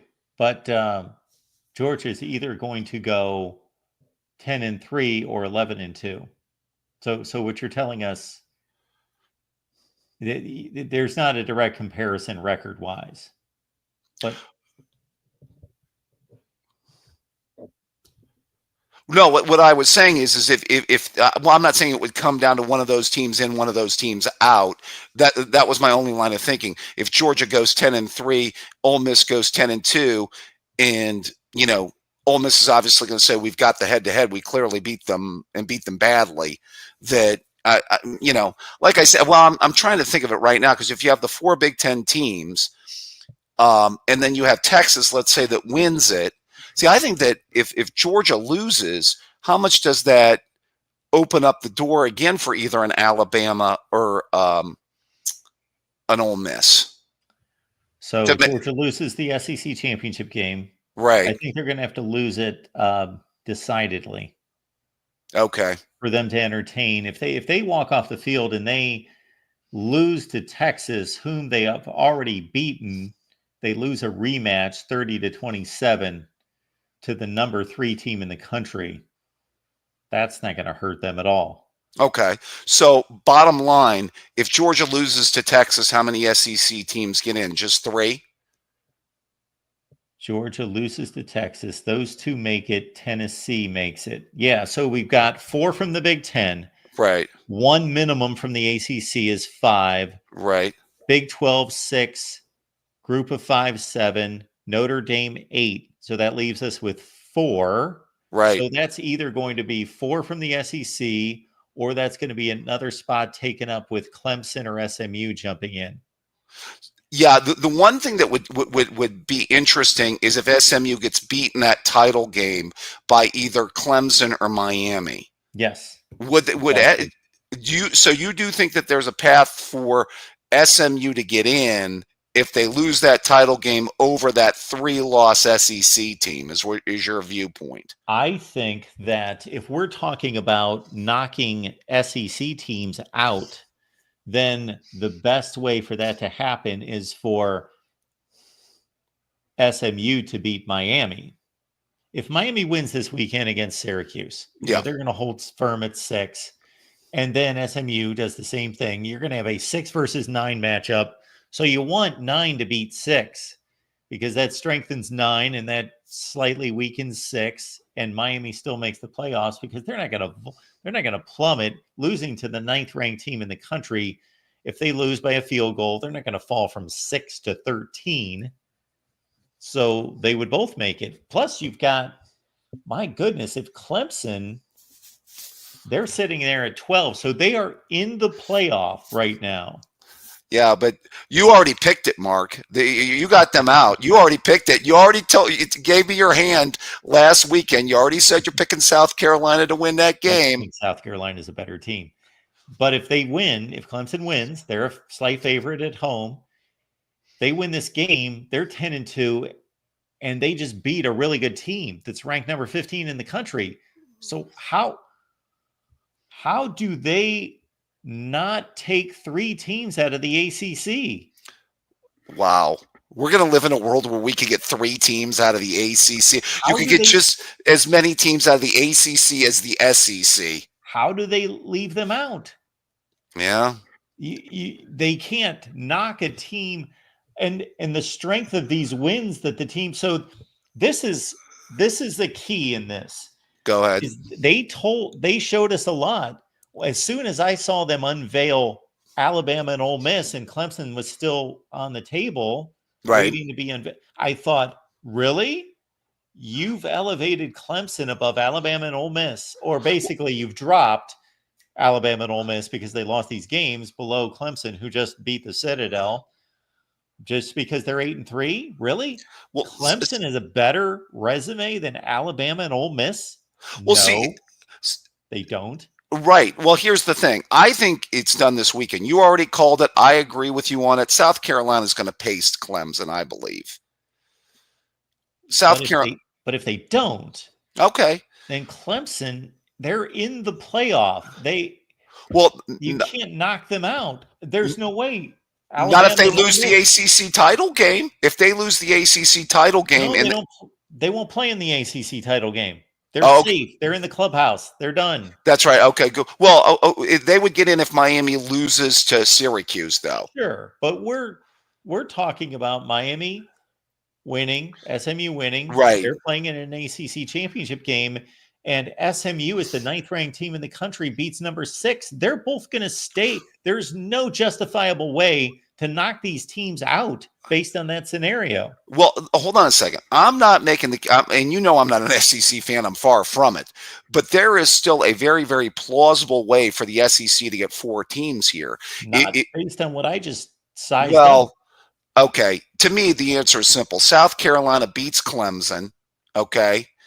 And then SMU beats Miami in the title game. And now the question would be, would you take a 2-loss loser Miami over a 3-loss SEC team like an Alabama, an Ole Miss, or somebody like that? So I'm not arguing for what I believe is going to happen. I am proposing that the ACC deserves or earns based on the committee's own rankings, not based on my rankings, because I've got Clemson down at like 17 or something. I've got Clemson at their wins are terrible. Yeah, they're bad. Clemson 17 in the country. Like, they have not earned their best win is against Pitt. And their second best wins against Virginia. I guess. Yeah. 5-5 Virginia. I'm mystified by this Clemson ranking. I don't get that at all. Yeah, I think that's a joke. Well, to me, bottom line, I think it's remedied this weekend. We both pick in South Carolina to beat Clemson. I think that the Fighting Dabos get done out this weekend, and the only plausible teams in the ACC that can make it then are either Miami or SMU, possibly both. The question would be, if the loser of the ACC title game, whether it be Miami or SMU, then at that point gets in over a 3-loss SEC team, i.e. Ole Miss or Alabama. Okay. Do you think that that's what would be your to that situation? What would be your? Would you take the loser if it's just down to Miami and SMU, and those are the only two teams because Clemson is out because they got 3 losses. Mm-hmm. If it's down to the loser of, would you take the loser of Miami or SMU over a 3-loss South Carolina, a 3-loss Alabama, or a 3-loss Ole Miss? I guess it would be a 3-loss Alabama and Ole Miss because they both beat South Carolina. Yes. So Miami's at 6 and SMU's at 9. Alabama's all the way down to 13 and Ole Miss is at 14. They get no lift. So we got an ACC champion, and it is better for the ACC to have SMU win this game. That's right. Because Miami's obviously 3 spots higher. So yeah, that's right. They've got further to drop. So no, Alabama's not playing a 9-2 Auburn team. They're not. Ole Miss is not playing a good Mississippi State team that's, let's say, 7-4 under Dan Mullen or Mike Leach. They're playing bad football teams. They are not getting resume boosts. They shouldn't be. Okay. Based on beating Auburn and especially Mississippi State, who's one of the worst teams in the country.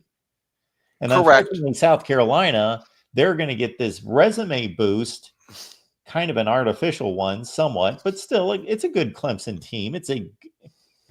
They're a good team. They're one of the 15 to 20 best teams in the country. But South Carolina, unfortunately, gets stuck behind Alabama and Ole Miss. They lose that head-to-head. So they're done.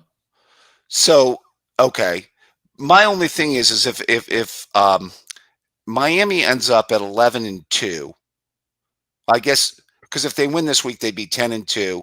And then I'm sorry, would they be 10-2 or I'm sorry, they've only have one loss, right? Lost one game.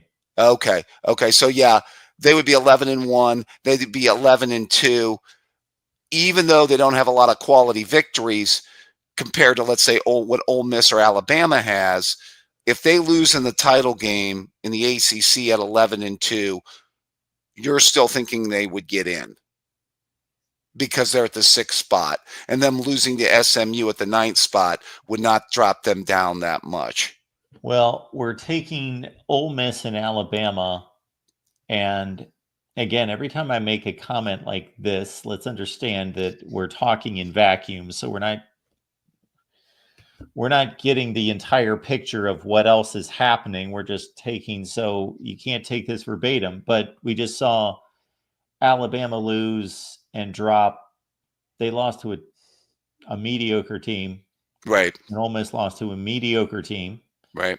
And then they dropped 6 spots is what they did. One of them dropped 6 and the other dropped 5. And if that happens to Miami and losing to the 9th best team in the country, apparently, well, Alabama lost by 3 touchdowns to a 5-5 team and dropped 6 spots. So Miami's going to drop 6 spots. Even if they do, they'll be in the playoff after losing to the 9th ranked team in the country. So they're in the playoff. They should be based on all logic. They should be in the playoff. Just getting to the ACC title game with an 11-1 record, even if they lose there, should be enough to get in over a 9-3 SEC team. Even though Miami's best win, if they go 11-2 and lose to SMU in the title game, would be what? I don't know. Florida. Yeah, okay. They did beat Florida early in the year and they crushed them. Who's probably going to be 7-5. We forgot about Georgia Tech on Notre Dame's resume at 7-4 and USC 6-5 on Penn State's resume. If we want to. Penn State. Yeah, Notre Dame would both, and Penn State could both have wins over USC. Yes. Yeah.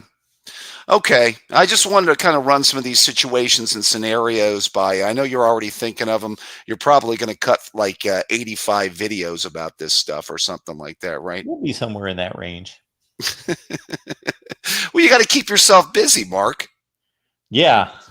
There's nothing else keeping me busy. That's for sure.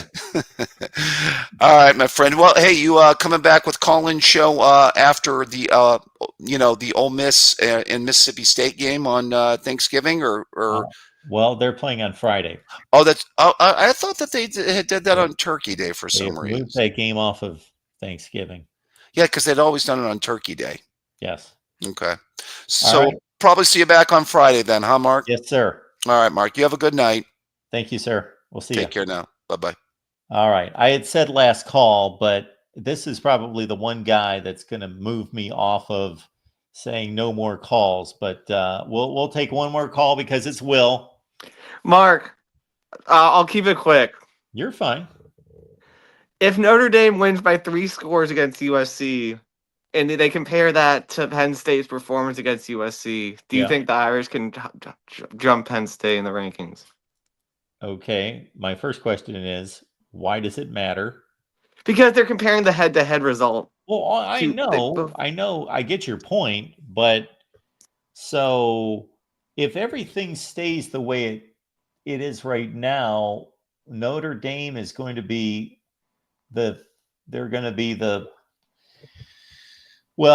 obviously the Ohio State situation is going to take care of itself, and one of them is going to get pushed down to 5, probably, unless something crazy happens. So that would push Notre Dame to 6. And Penn State gets dropped down. So either they're going to be 6 or they're going to be 7. Well, I would rather play the ACC champion than the SEC champion in that second round. Okay, 2-7 game versus a 3-6 game. Gotcha. That's why I think it matters. Yep. I gotcha. Well, yeah, that's a reasonable argument. So yeah, Notre Dame's best wins are Texas A&M in some order: Texas A&M, Army, Louisville, and Georgia Tech. I don't see really any other Notre Dame win that's worth discussing. No, that's it. Like, I just feel like on the eye test, like I think Notre Dame would have won by more a convincing margin against Minnesota. But I mean, I know that I'm being a homer there, but I felt like that. Do we think that Penn State would have won by a more convincing margin than Notre Dame did against Northern Illinois? Like, I mean, yeah, but like just possible? Doesn't it count like how good you're playing down the stretch? Doesn't that matter at all? I don't think that committee's ever made that a criteria. We could make that a criteria, but that's never been stated. I felt like Ohio State they were like, weren't they dominant over Wisconsin in 2014? I mean, don't you think that aided them at all? Well, sure, but they were making an evaluation of the win. So then they would make an evaluation. I mean, I was having that part of that to be part of the evaluation of. I mean, I know Minnesota's probably better than Army, but yeah, they are. But Notre Dame like completely controlled the Army game, and then Penn State had to go for it on a 4th fake punt to seal their victory over Minnesota. And what did somebody tell you in the chat the other night? I think somebody told you that Notre Dame would go like 500 in the Big Ten. No, it was keep chopping. Our buddy keep chopping, laying down the law. Yeah. But yeah, I don't know. I mean, I would hope that they would consider putting Notre Dame over Penn State, but if they don't, then it's really Notre Dame's fault. But what is West Virginia, 5-6? I think they just lost. That sounds right. That's another. No, they're 6-5. So we got on the list for Penn State. All right, there we go. So we got another 6-5. Penn State's got all these 6-5 wins. USC, Washington, Minnesota, West Virginia, and I guess that's it. Yeah. So they're really comparable lists here. I was trying to. So, Mark, do you think? So you're very up on South Carolina against Clemson. Do you think that Syracuse has a better chance of beating Miami than Clemson does over South Carolina? Oh, yes. Wait a minute. Do I think Syracuse has a better chance against Miami than Clemson against South Carolina? No. No. No. Mhm. Clemson's the favorite against South Carolina. I just happen to think South Carolina is a better team. They're playing better. They've played much more quality opponents and performed better, but that's still kind of a toss-up game. I'm just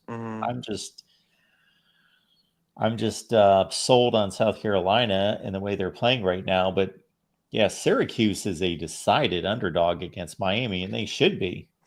They just need to run the ball. Syracuse, but just their O beat, line's not good. UConn by That's a the problem. touchdown. Yeah. I just think it would be fun to play Miami at home if Miami dropped down. I mean, I don't know. They could play Notre Dame if SMU beats them, but Like if we did a comparison on Syracuse and Miami, I have to think even in these ridiculous conferences now that they've played some like opponents. I know Wake would be one that I'm guessing this isn't going to be comparable. So, well, I guess it will be to start out here because we've got Syracuse beat Georgia Tech by a field goal. And of course, there you Georgia go, Tech beat Syracuse. Miami. Yeah. And then we've got The Stanford loss is a black eye. Yeah. But I mean, that's because Fran Brown doesn't know how to coach, apparently. Yeah. So that's the one game. then They both played Virginia Tech. So they both beat Virginia Tech very close. And then we've got Cal. They both beat Cal very close. For Miami, even closer than I didn't see this Syracuse Cal game, so I can't really comment on it, but they beat them by a score. So I guess so they've got three common opponents, and they're actually pretty comparable. I was a bit surprised to see that. I thought that Syracuse played Wake, but they did not. Okay. But Syracuse has lost to Stanford. And of course, they just got blown out by Pitt because Kyle McCord had maybe some kind of color blindness that night or something. I don't know what's going on. And then they lost to Boston College, who's pretty marginal. Yeah, that spread's like 10 or 11. But I've been looking at that game for a long time as a possible. I hope you're right, Michael. Michael here is saying what I'm hoping that Kyle McCord's going to throw like 55 passes in this game. He's just going to have to sling it. Mark, I know people are saying that USC is going to beat Notre Dame. I can't see USC moving the ball very well. I don't really either. When I look at their personnel, they should move the ball, but I think they just have too many offensive line issues. And Notre Dame's defensive front should control that game. But if they can't score against, they're barely getting into the 20s against. The UCLA performance did not impress me at all for them. No. And then I feel like the offense has been getting better every week. So, like Riley had probably his best throw of the year to Jaden Harrison on that first Army drive. So, I mean, I know it was against Army, but I felt like that pass would have been completed against anyone. Yeah, I'm sure that was an NFL corner out there playing for Army. I know, but it looked like a dime. It looked like a dime. That guy's going to be in the Middle East here in about 6 months. Yeah. So how I probably shouldn't ask this. It would plant a bad seed in your mind. But how disappointed would you be if Notre Dame lost Saturday? I mean, I already feel like Notre Dame's in the playoff. Like I feel it, so it would be like something I already feel like I already have taken away from me. It would be. Yeah. Like I just don't want another 2015 Stanford. Like that was a painful way to lose. Yeah, that was quite a game. Yeah. I don't think. Now, see, talking about teams falling, Notre Dame's at 5. Would they really fall that far? But I think they would fall out. Pretty bad loss. I think they would take Notre Dame out. Yeah, I think they would too. It's going to be interesting to see Indiana if how Indiana will compete. If that stays the same, Indiana and Penn State, that game would be fascinating. Just because like they've had similar scores against teams, but Yeah, I wouldn't want that matchup just because I want to see teams in different conferences play. yeah. So yeah, we'd have Indiana. So what do we have here? We would have SMU, Notre Dame, Indiana, Penn State. Yeah. So we'd have what? Ohio State play Boise State. Well, they'd give Boise State the bye. They would have Ohio State play Arizona State. Oh, well, that's right. A rematch of Ohio that State. 97 Rose Bowl, but the That's it. Arizona State team wouldn't be able to compete as well as that Jake the Snake team. And Notre Dame would be in the 7. 7-10 SMU. Okay. And then 8-9 is Tennessee and someone else. Georgia? I guess so. Yeah, I don't want to see them play again. Mm-hmm.